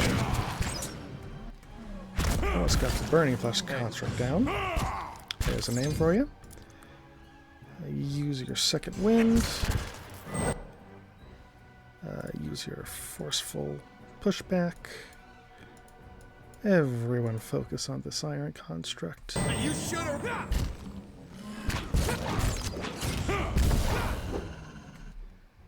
And now that you've done that, have Adair do his other knockdown.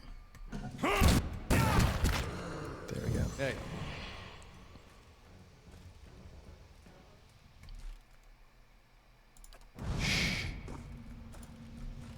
What's this, Itamak? Construct. Adair, do you have any... No, I did not really equip you with any blunt stuff. Oh well. Need something? That's my own oversight. Get on. This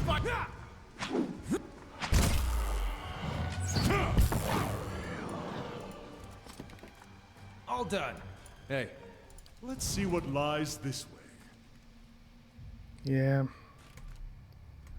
That would require like an 8 a night, because, yeah, even that with our right, we can't get anything. Although I think you can get a key for this one, but still. That's how it's done.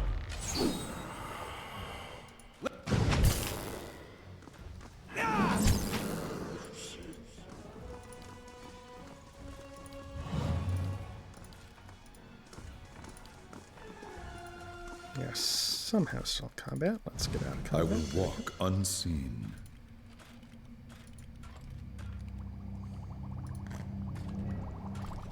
Put a quick save in.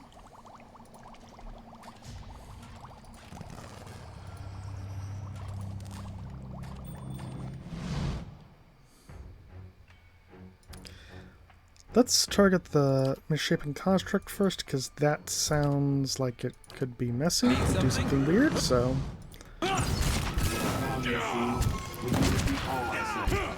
Okay, Heravius, since you're nice and quick, go up to the unstable construct, aggro him, and run away.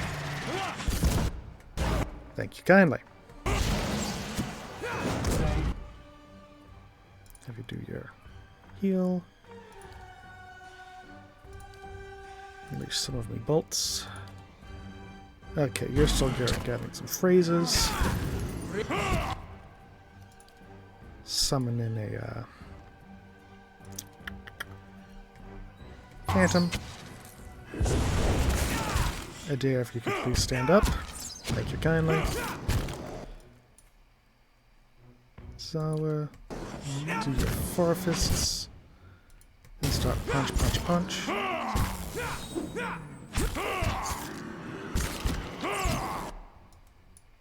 Everyone just focus fire.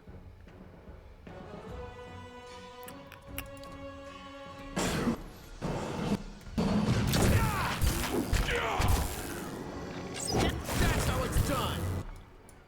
And focus fire. Zawa, if you would, just go away. Thank you. Blood run. And use your second wind. Thank you. Hey. Yeah, and we're out of our Rite of Course. Wonders. Rite of Hidden Wonders, I believe it was called. I'm on the trail. Give some time for the endurance to refresh.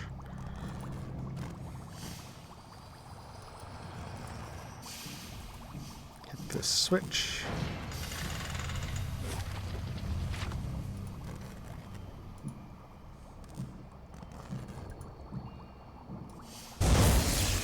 You hear a short series of clicks from around the corner. Right away. Hey. I shall be quiet as a calm sea, which is not very. Let's see what's there. Subject Balesir. She has outdone herself with this one, Balesir, a common robber with some natural talent for cipher abilities. It has gone to his head. The Bazo believes he is the next Antonio. I think in any case the world would be well rid of him. Still, he has yielded promising results. His mind is almost perfectly intact. I might even have been able to determine whether there is merit in his delusions about his soul lineage, but I make the foolish mistake of leaving the man's pistol on my work table. His essence is bound to the weapon rather than the body I undertook to build for him. Even bodiless, this fool seeks to trouble me. I have sealed him within one of the tanks. I will have to proof the machines against the free-roaming experiments while I think of a solution. Until then, I suppose I must endure the company while I work. The Light of Dawn, a Red Sea and morality play. Okay, so you're a faint reedy voice singing tunelessly. Of course. Let's do this. Yeah? Please flip the switch. Interact, Ready when you are. And Hey. word. Drop out of stealth. Arrange our party like so. Okay.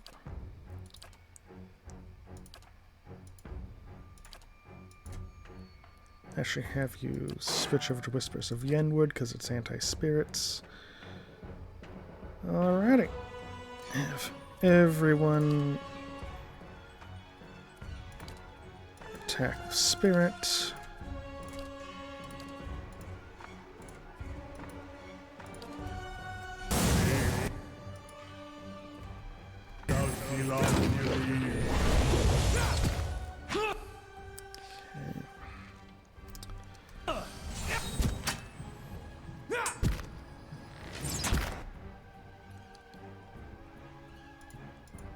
Obvious if you take out that shadow. Thank you. And move over here. Have everyone move out of that thing? Because I don't know what it do. Okay, go back and attack him, thank you. Okay, who is... Okay, Zala, if you would move... of course, they just teleport because they're spirits, I forgot that. And you try to set the flank and, oh, Itamok.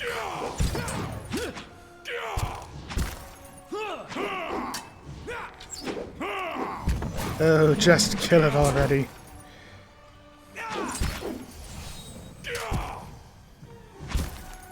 The glory of dice rolls. Ready when you are. Right. Oh, there we go. Hey.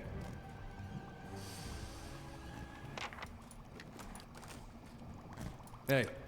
And then I go here, and we actually get a unique pistol. So it has +2 stealth, ambushing, 4 accuracy, damage.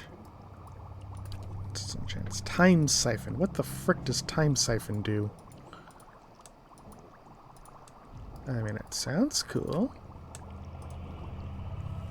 So, interrupt, veil piercing.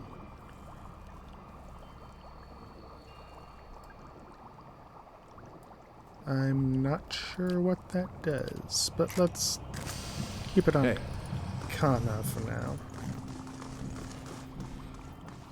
Need something? Okay, let's see if we can. Yes, we can camp. Hey. Let's see what lies this way. Oh, and Sagani did level up. So let's roll her skills. Oh, she's, I think, the last Primo to reach level 9. Outside of the final one we'll pick up here. Okay, and then only 4 can take in that, so survival. And we have 1, 2, 3, 4, 5, 6, 7, 8, 9 abilities to choose from. So roll a d10. That is a 6. 1, 2, 3, 4, 5, 6. Takedown. Instructs the ranger's animal companion to rush a target, knocking it prone. 2 per encounter. Yet more ways to knock things prone. Which are actually is rather useful. Burning and Flesh Construct. Salva, I'm gonna have you go and aggro this guy. There we go. Y'all know how it is with these rerun and we explode types.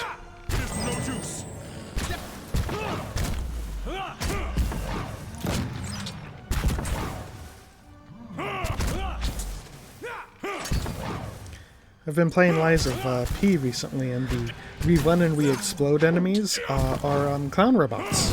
Because, you know, why not? Combine 2 horrible things together.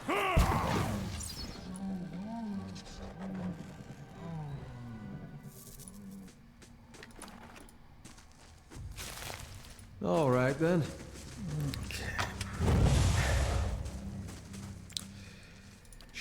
Okay. Okay, back to scouting mode. I'm not going to use my other right scroll just yet. I might use it in here. Now, I'm going to save it for the battery proper.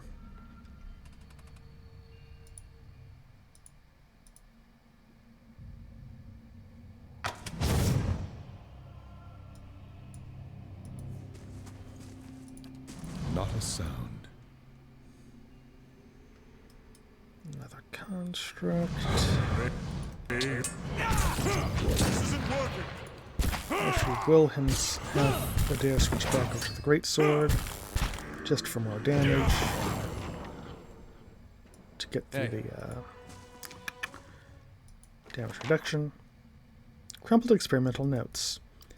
This crumpled piece of parchment has found jammed inside the faceplate of a construct. My efforts until even a child's intelligence these creations have all failed. Most cannot hold a quill, much less set thoughts to paper. I believe for some time that Subject 63 might have had a breakthrough during its lessons, but I discovered that it had simply been repeating my words without comprehension. These were not enlightened characters while they wore their original skins. Perhaps their essence lacks a fundamental capacity for learning. I have put them to the test in more martial arts, but here too they falter without the benefit of true sentience. The devil, of course, delights in mocking them. It is like boasting of besting a child at combat. If I only had my old machines. Hey. Brave. Construct. Shaken construct.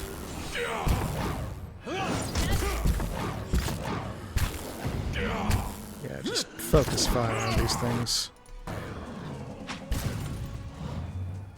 And an unstable construct. Italmach, if you would, provoke and then run the frack away from me. Thank you kindly.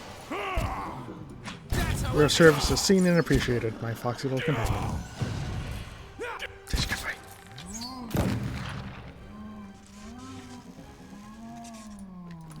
All right, then. Into scouting mode in the vain hope of detecting any traps. Exceptional Morning Star. Oh! Cell key!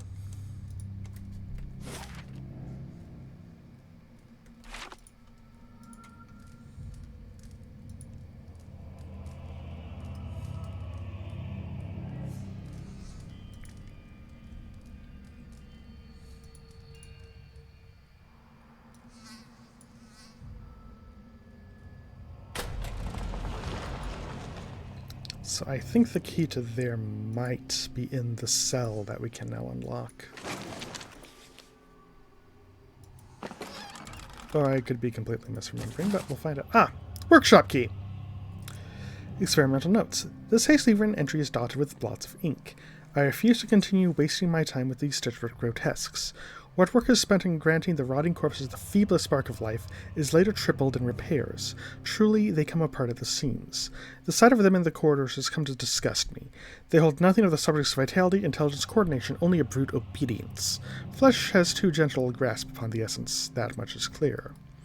Little wonder the fools at Brackenbury were willing to pawn these sorry specimens off so cheaply. Mariko, the stench. Hey. Okay, let's continue exploring down here, just for funsies. And by funsies, I mean pain. Oh, a rotting flesh construct, how wonderful. Do a 5.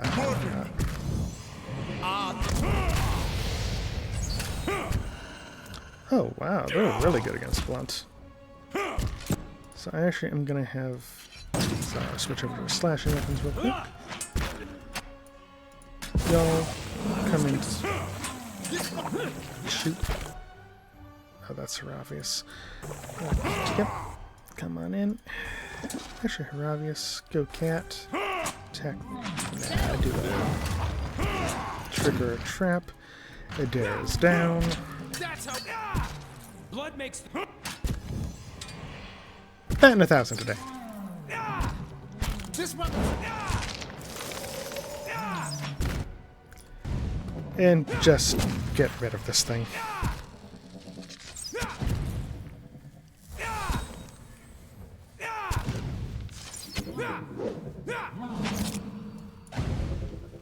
Blood makes the grass grow. Ready when you are. Let's bring out my magic missiles.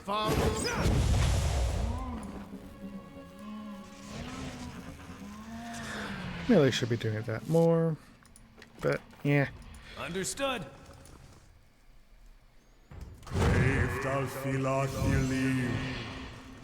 Okay. Cast lightning storm. Oh god, they've barely recovered their endurance. Yep, good choices were made here. Zawa is ready. Zara, just provoke and run. You should have run. Oh god. Some rest would renew us. Well, Zawa did something. Okay, let's see if we can just blow this thing up before it gets to us. Summon a phantom, why not? Look at it stunned. You should have run. Everyone shoot that. Alright, we got it destroyed before it blew up. Yes. This one.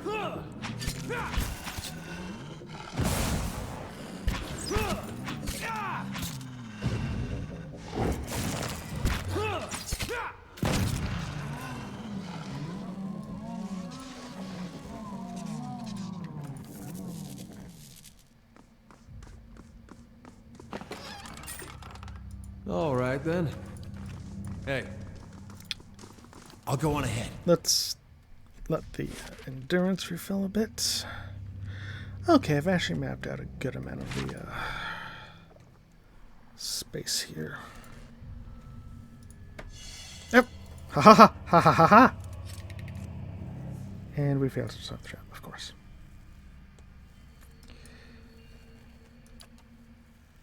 Adair, you have the most hit points. Thank you for your service.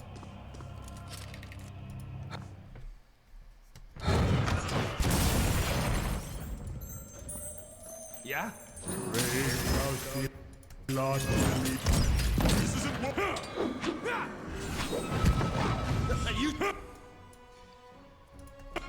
I'll shoot this thing. Actually, missile mark. You're light and fast. And Zawa's down again.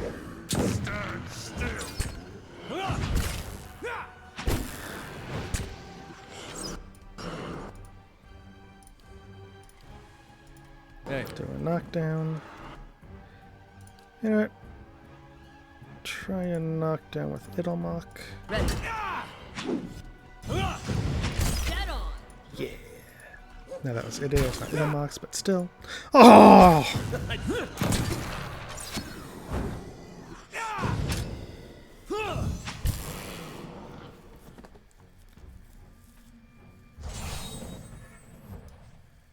Hey. So Zawa does have some stuff for his personal quest. We will get to that once I get through Let's this see portion. what lies this way.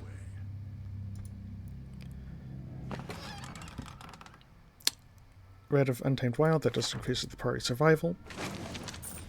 What was that note? Ugh. I'm not gonna...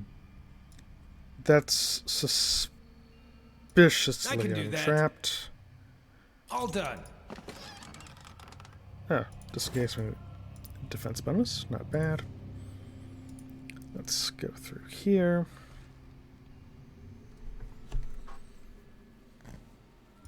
Fast mode.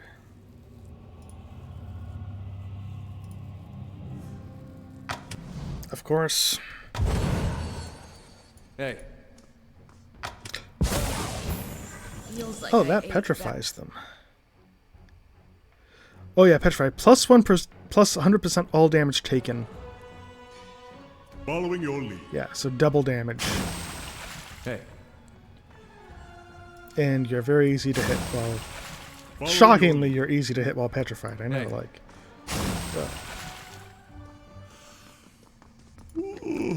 Perhaps it is time to stop and reflect on our day. Connor, that sounds like a wonderful idea. Also, I'm not going to do it. Subject roster. This paper contains a loose list of apparent personages separated by dates. Godong, Language Falls Bandit, Mikwenstug, Impra, some smuggler, Folkstug, murderer, nice hair, Iltsundog, idiot who tried to knife me. Under the list is a note in a different hand. Diverse devil, just give me numbers. Hey.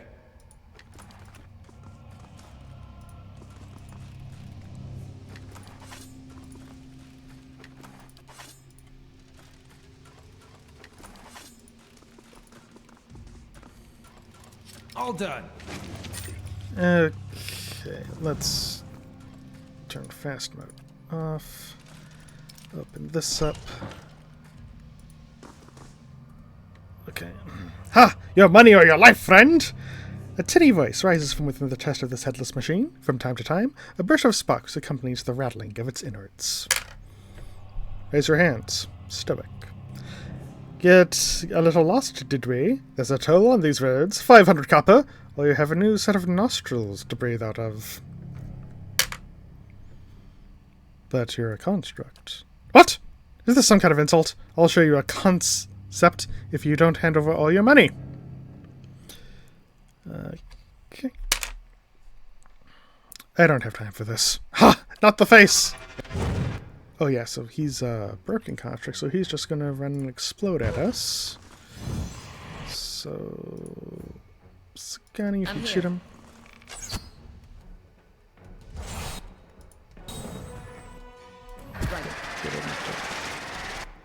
Hey everyone, back away.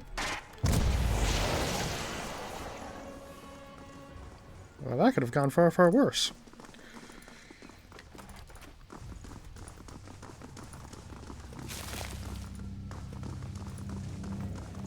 And I think even when I had the right up, I wasn't able to have the mechanics to see the switch for this. Oh well. So, let's head to the workshop door. See if we can find any other traps along the way. Because, you know, that just seems like something that'll happen.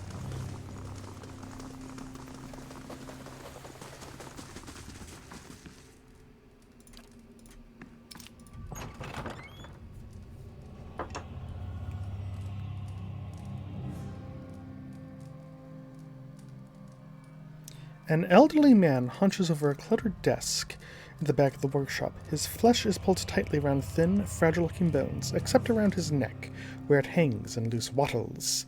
He turns as you enter. a scowl already chiseled into his lined face. Back again? I told you. He hesitates, squinting at you from behind smudged and dusty spectacles. Of course, a fresh fool to replace the last fools. What brings you stomping through my workshop, eh?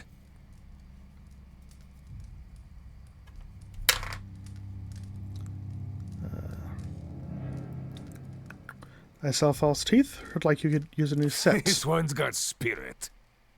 Still wheezing with mirth, he turns to the bronze golem over his shoulder. What do you think of that, my girl? A kindred soul?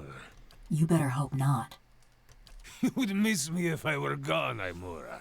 For who would tolerate your barbs and insults? Wait, say nothing. But you come seeking the White Forge, like they all do. Boys with smooth cheeks and wild dreams. Girls with bright ribbons tied next to their scabbards.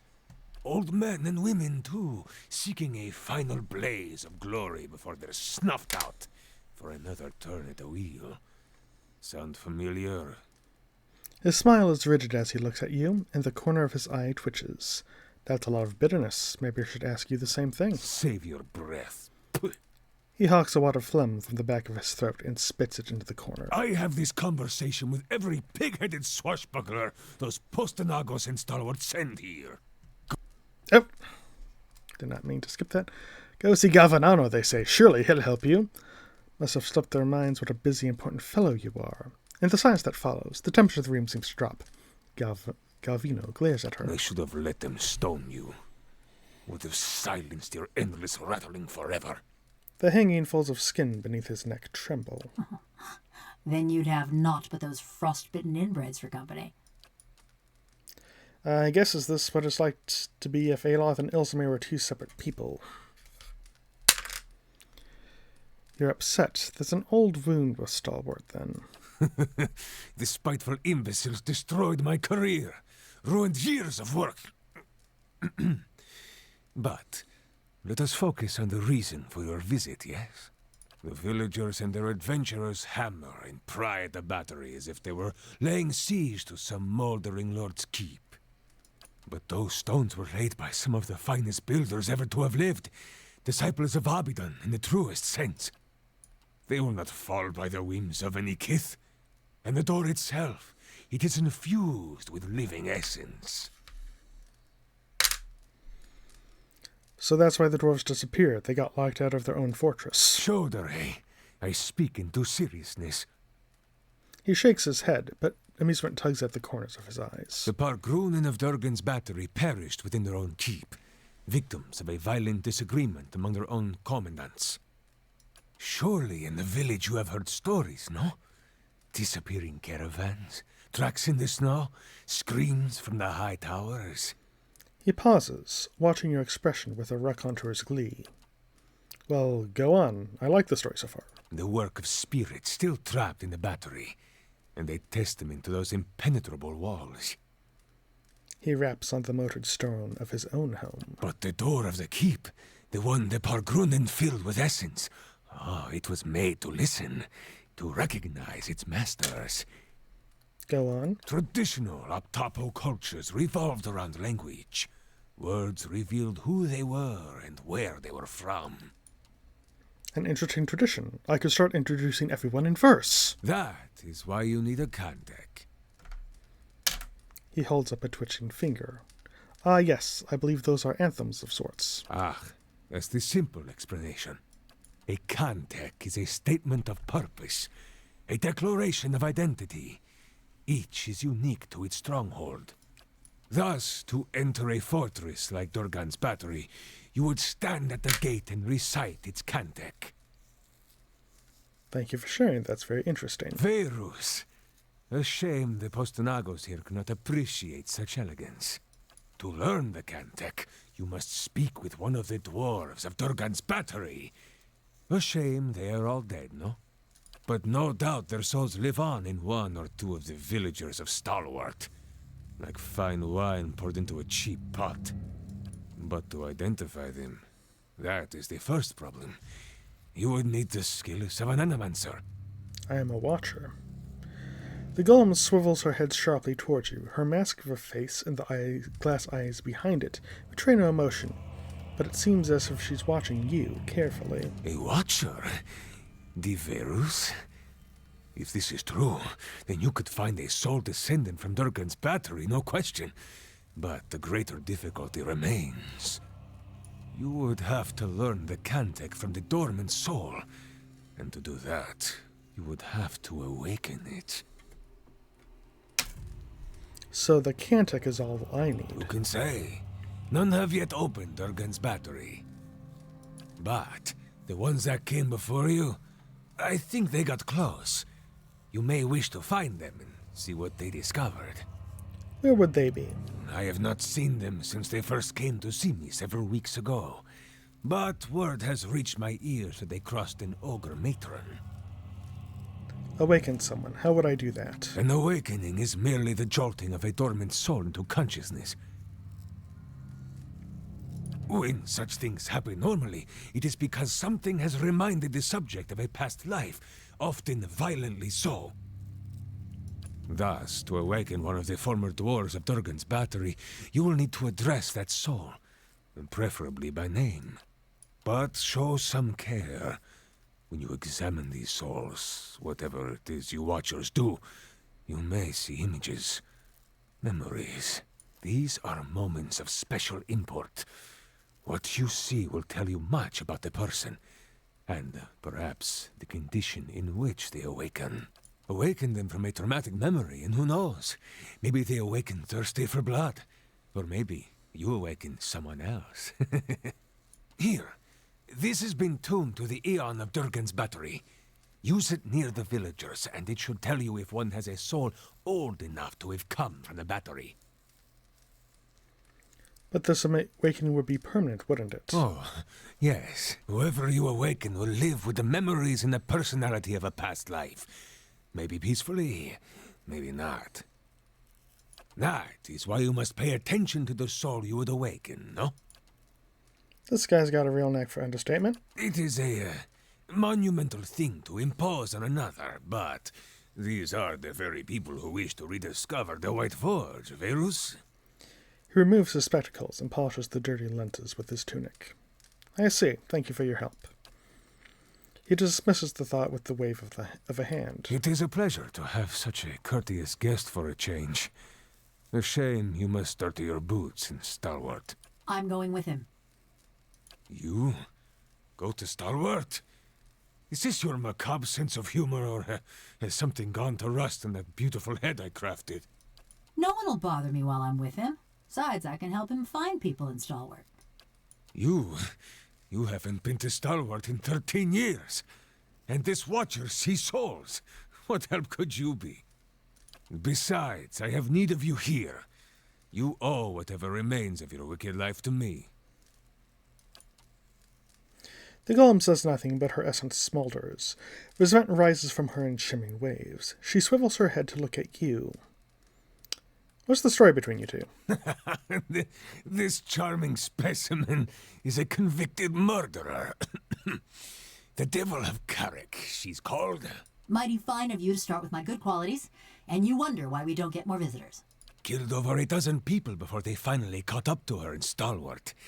Perfect company for lonely camps and mountain passes, no?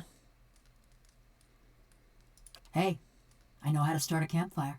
The only reason she's not a frozen corpse is because I convinced the old mayor to let me try an experiment. You put a person's soul into a metal body.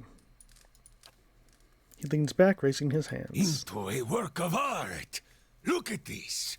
Craftsmanship worthy of a jeweler. He traces the scrollwork that runs along the golem's jaw. Fully articulated joints, capable of grasping a pen and writing her own name. He grabs her hand and delicately bends her tapered fingers. And of crushing your throat. She snatches her hand away. Show me another smith anywhere in the Deerwood who is capable of such delicacy and precision. She is a masterpiece. Why did you build her? Why build a fortress or a village or anything? To make something that keeps, It was the early days of the legacy. My peers in the colleges of Animancy were filling the Hollowborn with the souls of animals. I thought there was a better way. One with a plum academy job back in Salona? Don't forget that part. So it's one of those fights about who cleans the spears that's not really about spears. Why is she called the Devil of Karak? She committed her first crime in the village of Karak. Burned a family alive in their home. Did the same thing in half a dozen other villages, but the name stuck. I take it your experiment didn't go over so well with the rest of the village? Here we go. They were going to stone her anyway. Why not allow her to be put to some useful purpose? My life's ambition. To serve somebody's useful purpose. I approached Mayor Sinahiod and begged. He saw the potential and allowed me the privilege of attempting my little experiment. He sneers at the words and the indignity they recall. His shoulders are stooped and his teeth bared. Then, I accomplished what few animancers have even dreamed of. No academic support, no patron. Just me in the middle of nowhere. He jabs a finger into his concave chest. Oh, now you got him all wound up. I transferred a fully intact soul from a living subject to a fabricated body. She retained her personalities, her memories, all of it. He claws at the air with one thick-veined hand. Yet the villagers saw only a stolen corpse. Aren't you afraid she'll murder you? She may be mad, but she's no fool. She wouldn't survive long on her own. If the villagers didn't send a hunting party after her, the elements would claim her. Her joints and mechanisms require maintenance, and she cannot perform all of it herself. See, he's reminding me. In case I get any bright ideas. That's all I wanted to know. She's a fine specimen, her personality notwithstanding. I'd like her to travel with me. Quay? No, you don't know what you ask. This woman, the Devil of Karak, she was a notorious murderer, burned people alive all over the region. Besides, she works for me. After all, I am the one who preserved her. Let me parade her around town. It'll infuriate those villagers. You'd like that, wouldn't you? So you get use of the Devil's services, and I get the satisfaction of knowing those stiffnecks are sweating through their small clothes, eh? He sighs, but a smug grin has already worked its way across his face. It's a deal. Fine price for a blacksmith striker. Suppose I should be flattered. And there you have it, a bargain. Okay, who do I want to leave out the party? For now, I'll leave Zawara, taking the devil. A moment. You are going back to Stalwart, yes? Perhaps you could do me a favor. Tell me about this favor. There is a man in the village named Grinde, the head fisherman. The rest of Stalwart kisses his feet because he fills their stinking blades with speckleback. But I know he's not as virtuous as he seems. What exactly do you want me to do with him? Humiliate him, of course. Show his neighbors what he truly is, and let him live with the disgrace. He points vaguely in the direction of the village, his thin arm trembling. He's always been a ripple sponge addict. Just got good at hiding it once his sainted sister died and left him in charge of the fishery. But he keeps a stash in the fishery, sneaks in at night when the others have gone home, and emerges sluggish and red-eyed a few hours later. I want you to expose him. Go to the fishery after dark when it's empty, find his ripple sponge, and show it to Renengild. Seems like you have a history with Grinnet. That self-righteous meddler engineered my eviction from the village. He turned them all against me. Now I want him to feel the scorn of those mush-brained imbeciles. I see. Do not answer me now. But when you return to that festering eyesore and smell the stink of fish that hangs in the air, consider what I've said. Besides, you appreciate a good joke, don't you? De Verus, this will be a great one. But be sure to approach the fishery by night, when it's empty. They will give you no end of trouble if they see you stealing during the day. Farewell. Okay. Right here. Let's get Devil of Karok leveled up. This is the final party member. So the last time we'll have to go through 9 levels at a time. Well, technically 8, but still. After this will be fairly smooth sailing whenever we do a level up. So, we got Stealth. And even though this is probably going to be the best character for mechanics, so she's a rogue, I'm still just going by what the dice roll, so who knows. That actually is a mechanics, which is wonderful. That is another mechanics. And that is a stealth. Okay, talents. 1, 2, 3, 4, 5, 6, 7, 8. So just roll the d8. Fast runner. Not bad. More movement speed. Always good for a rogue. Alright, let's see if our little lucky streak of 7s and 8s can hold on that old d5. Nope, that's stealth. That's only 4 can take about 3, and that's going to be survival. 3 can take a 2, that's going to be lore, and then athletics can take the 1. Okay. For the ability, we're going to get Dirty Fighting. The rogue employs a variety of underhanded tactics, turning some of their hits into critical hits. Just 10% of their hits become crits, which is pretty nice. And it's a passive. Alright, back to skills. That's a lore. And another lore.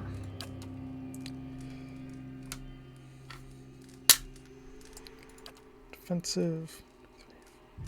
Roll a d8. 7. 1, 2, 3, 4, 5, 6, 7. Graceful retreat. Defense when disengaging. Back to skills. Stealth. Only 3 can take a 3. That's going to be into survival.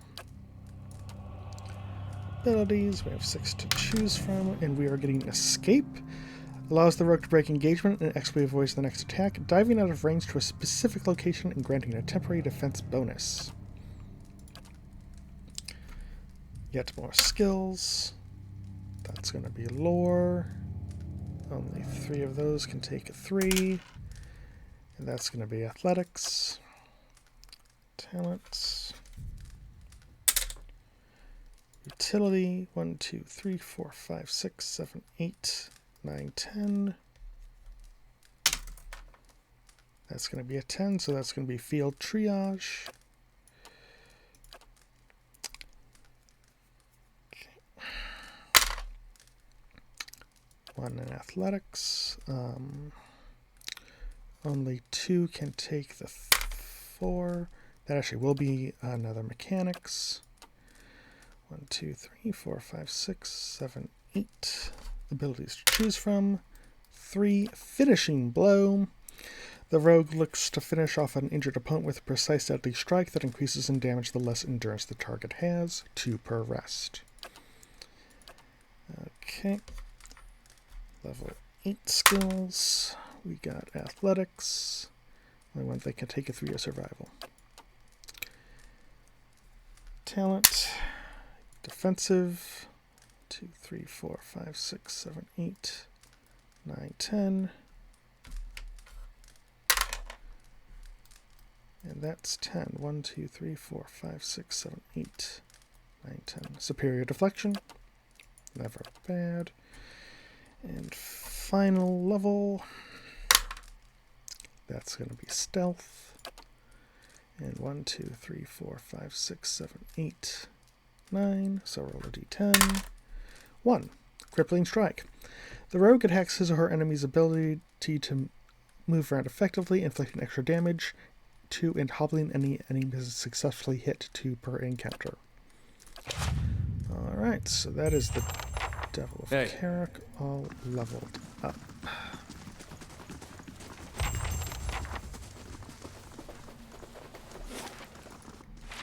So with that done and out of the way, let's get the frick out of here.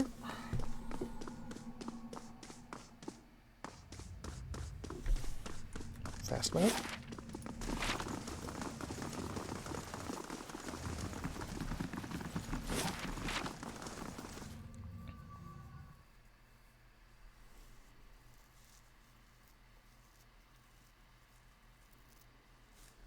Okay, get out of here.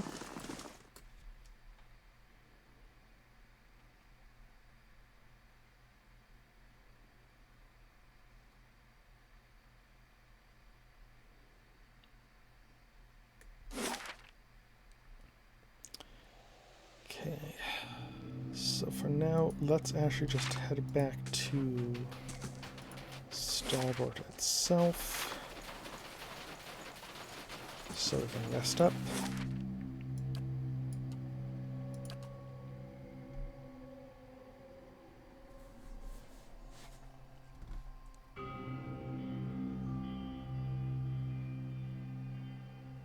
I think I'd miss this place. Had that much right. Ooh, dungeon construction complete. So let's start building the merchant stalls. And talk to Devil of Camelot. Village was a touch livelier when I saw it last. Ain't saying much, though. They're going through rough times. Rough times is the only kind they got up here. Why did you want to come back anyway? Anything's better than Galvino's workshop. You ain't heard the old buzzard sing. Anyway, what about you? We seen lots coming through, trying to crack the battery, but no watchers. I've got my eye on the treasures in Durgan's battery. Treasures with sharp edges and spiky bits, right? Those come in handy. But don't let me keep you from the sights and sounds of Stalwart. They're easy to miss. I want to ask you about something else. Galvino said you murdered several people before he transferred you. Effigy's eyes, that man loved to talk. Did you really do it? Yeah. Tell me why you killed those people. If it's sane and logical reasoning you're wanting, you're gonna be disappointed. Ain't no sense in any of it. I've heard parts of your story from others. I'd rather hear the rest from you. Mayhap you've heard of Coldmore. Was a quiet, forgettable patch of the woods. Till a pack of rabid clodhoppers set it afire. The fingers of one hand twitch and click against one another in a pair of sudden, spastic motions. That was the start of the purges. Dear Woodens killing their own. You're upset. A sudden burst of heat flares from her, seems as her essence surges and boils. A farmer on the other side of the mountains woke up one day with his head all aflame and took it for the gibbering speech of his god. And so did a few thousand of his countrymen. So when he tired of Vorlus fields and marched west, a horde of armed Hicks followed. You're talking about Wide Wind of the Saints War. Bunch of fool nonsense is what I'm talking about. But others have called it the same. If you know that much, then you've heard of Cold Morn. Ours was the village that let a few thousand of Widewind's troops pass through. You were from Cold Morn? When I heard what happened out there after the war, I couldn't believe my ears. Fine line between couldn't and wouldn't.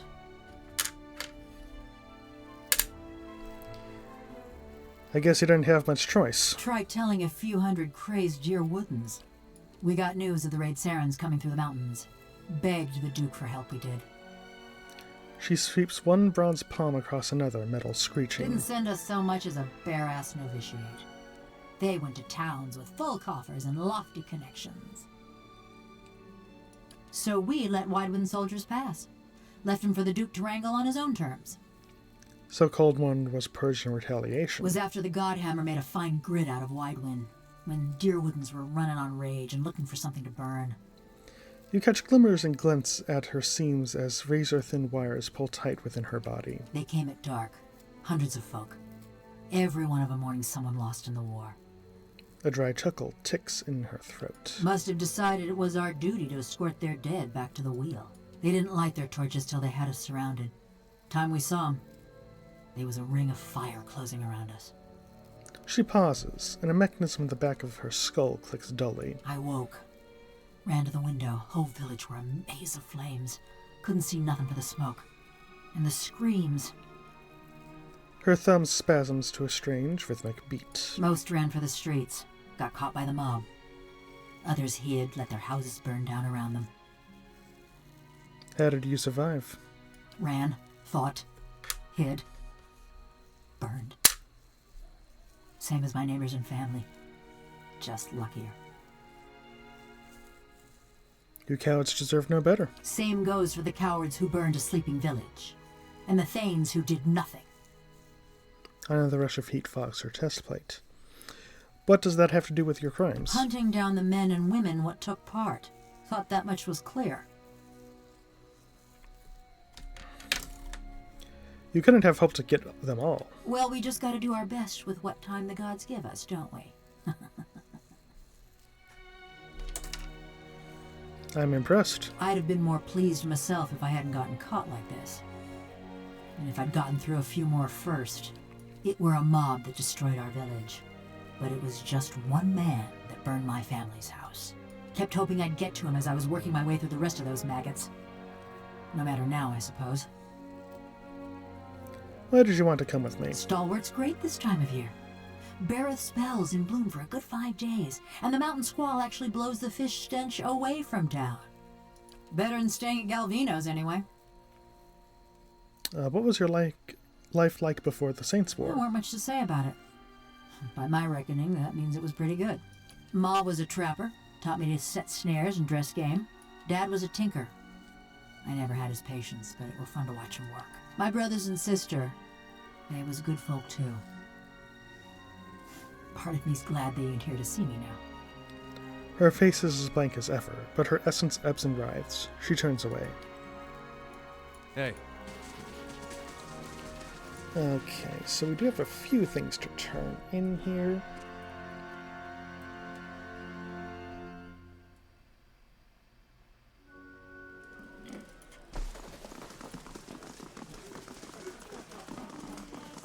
You look like you've been in the wilds. You see my wagon out there? I found your goods. You saved my hide. I can't thank you enough. But I hope you'll take this. Fair enough. I'll take my reward then. Here, as promised. Thanks again. With a little luck, I'll trade these blizzards in for a sea breeze soon enough. Okay, got that done. I am gonna rest at the inn because... Actually, before I do that, it is still nighttime, so I think I'll head by the fishery. At least I think it's still night. Yeah, man. Load it. Oh, yeah, that's night.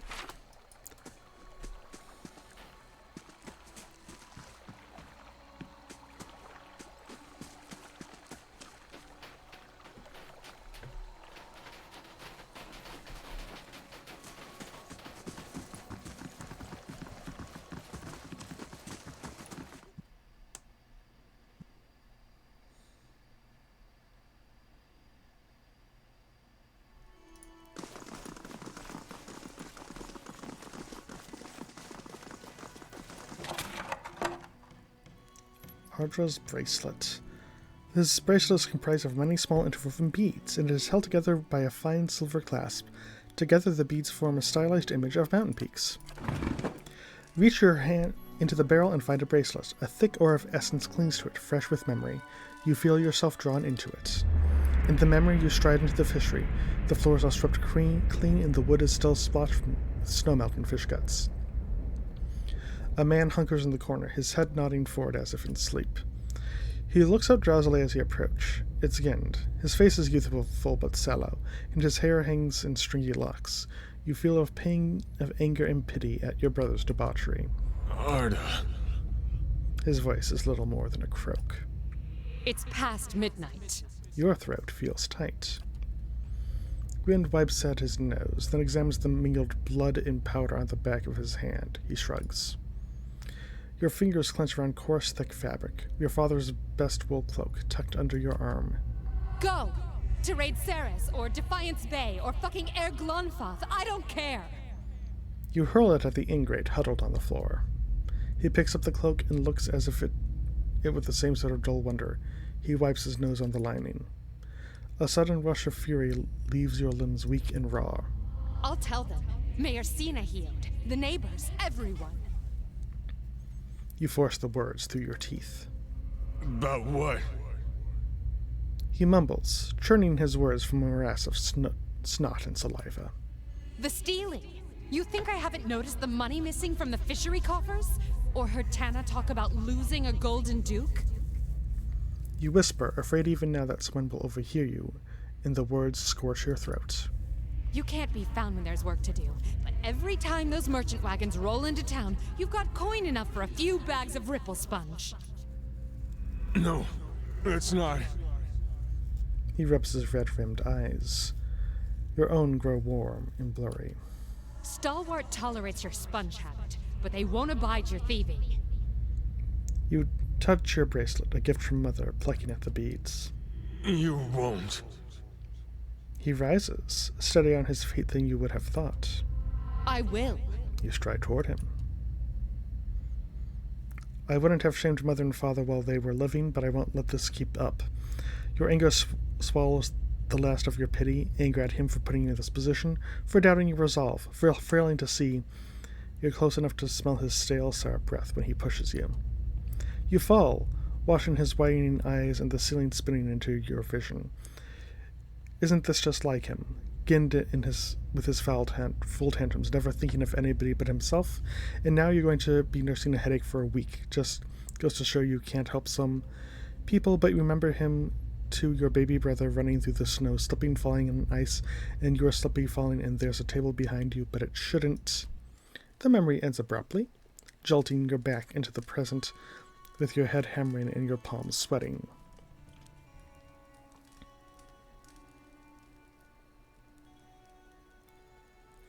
The fishery door creaks open, and in walks Gin, staring at you, and the bracelet in surprise and outrage. His face strains of color. You take shelter in our village and then ransack it like a common thief? You'd better explain yourself. You're the one with explaining to do. What's that supposed to mean? You killed your sister Arda right here in this room. He opens his mouth to reply, but the words catch in his throat. The guard next to him stares at the bracelet, recognition turning to horror. Worth coming back for this alone. It was an accident. I was a failure and a wretch then. But I never would have killed anyone. Least of all my own kin. He turns his gaze down, offering his apology to his own clenched fists. What do you mean? I gave her body to the lake. But I kept her bracelet. To remember the cost of my own weakness. He loosens his hands and stares at the emptiness in his leather palms. I ain't asking for forgiveness. I know I don't deserve any. My penance is my work on behalf of the village. And they need it, truly. Yep, heard that one before. You've seen the shape this place is in. Have mercy on Stalwart, if not on me. Let me do the work Arda would have done. That's my debt to Stalwart. And the only fitting way to honor my sister. Oh god, I love these dice. I'd rather end you now. Crave thou philon,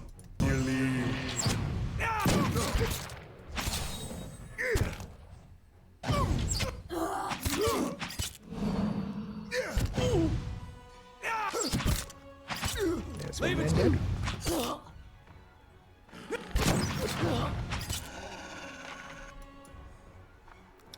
And take out the fishery guard.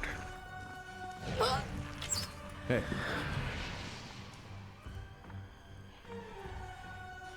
You have lost reputation with Stalwart. Minor. I wonder why. Of course. Stalwart. Still an ally. Okay. Hey. Alright, so I'm going to head to the inn, rest up.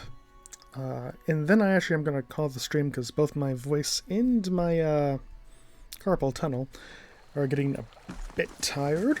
I don't want to overdo either of those.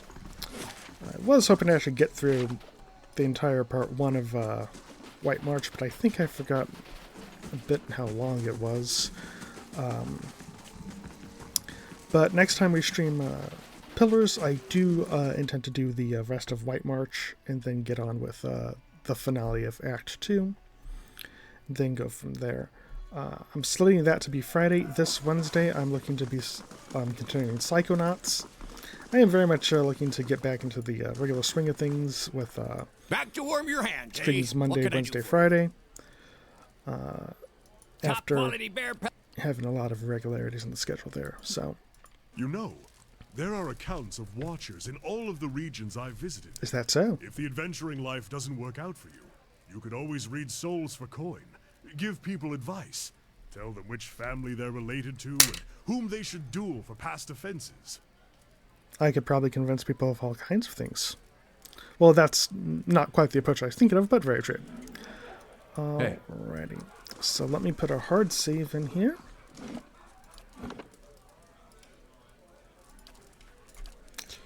See if there's anyone. Nope, no one I can really do a raid on. So with that, I will be calling the stream. Hope you all enjoyed it. Happy to be doing this again, back in Pillars. And obviously I'll have the VODs up on my YouTube channel, Ambiguous Influence. And there's a link on my homepage there. And yeah, I hope you enjoyed it. If you like what you see, feel free to give a follow, notify the bell, do all the content creators things. And yeah, hope to see you next time now. Bye-bye.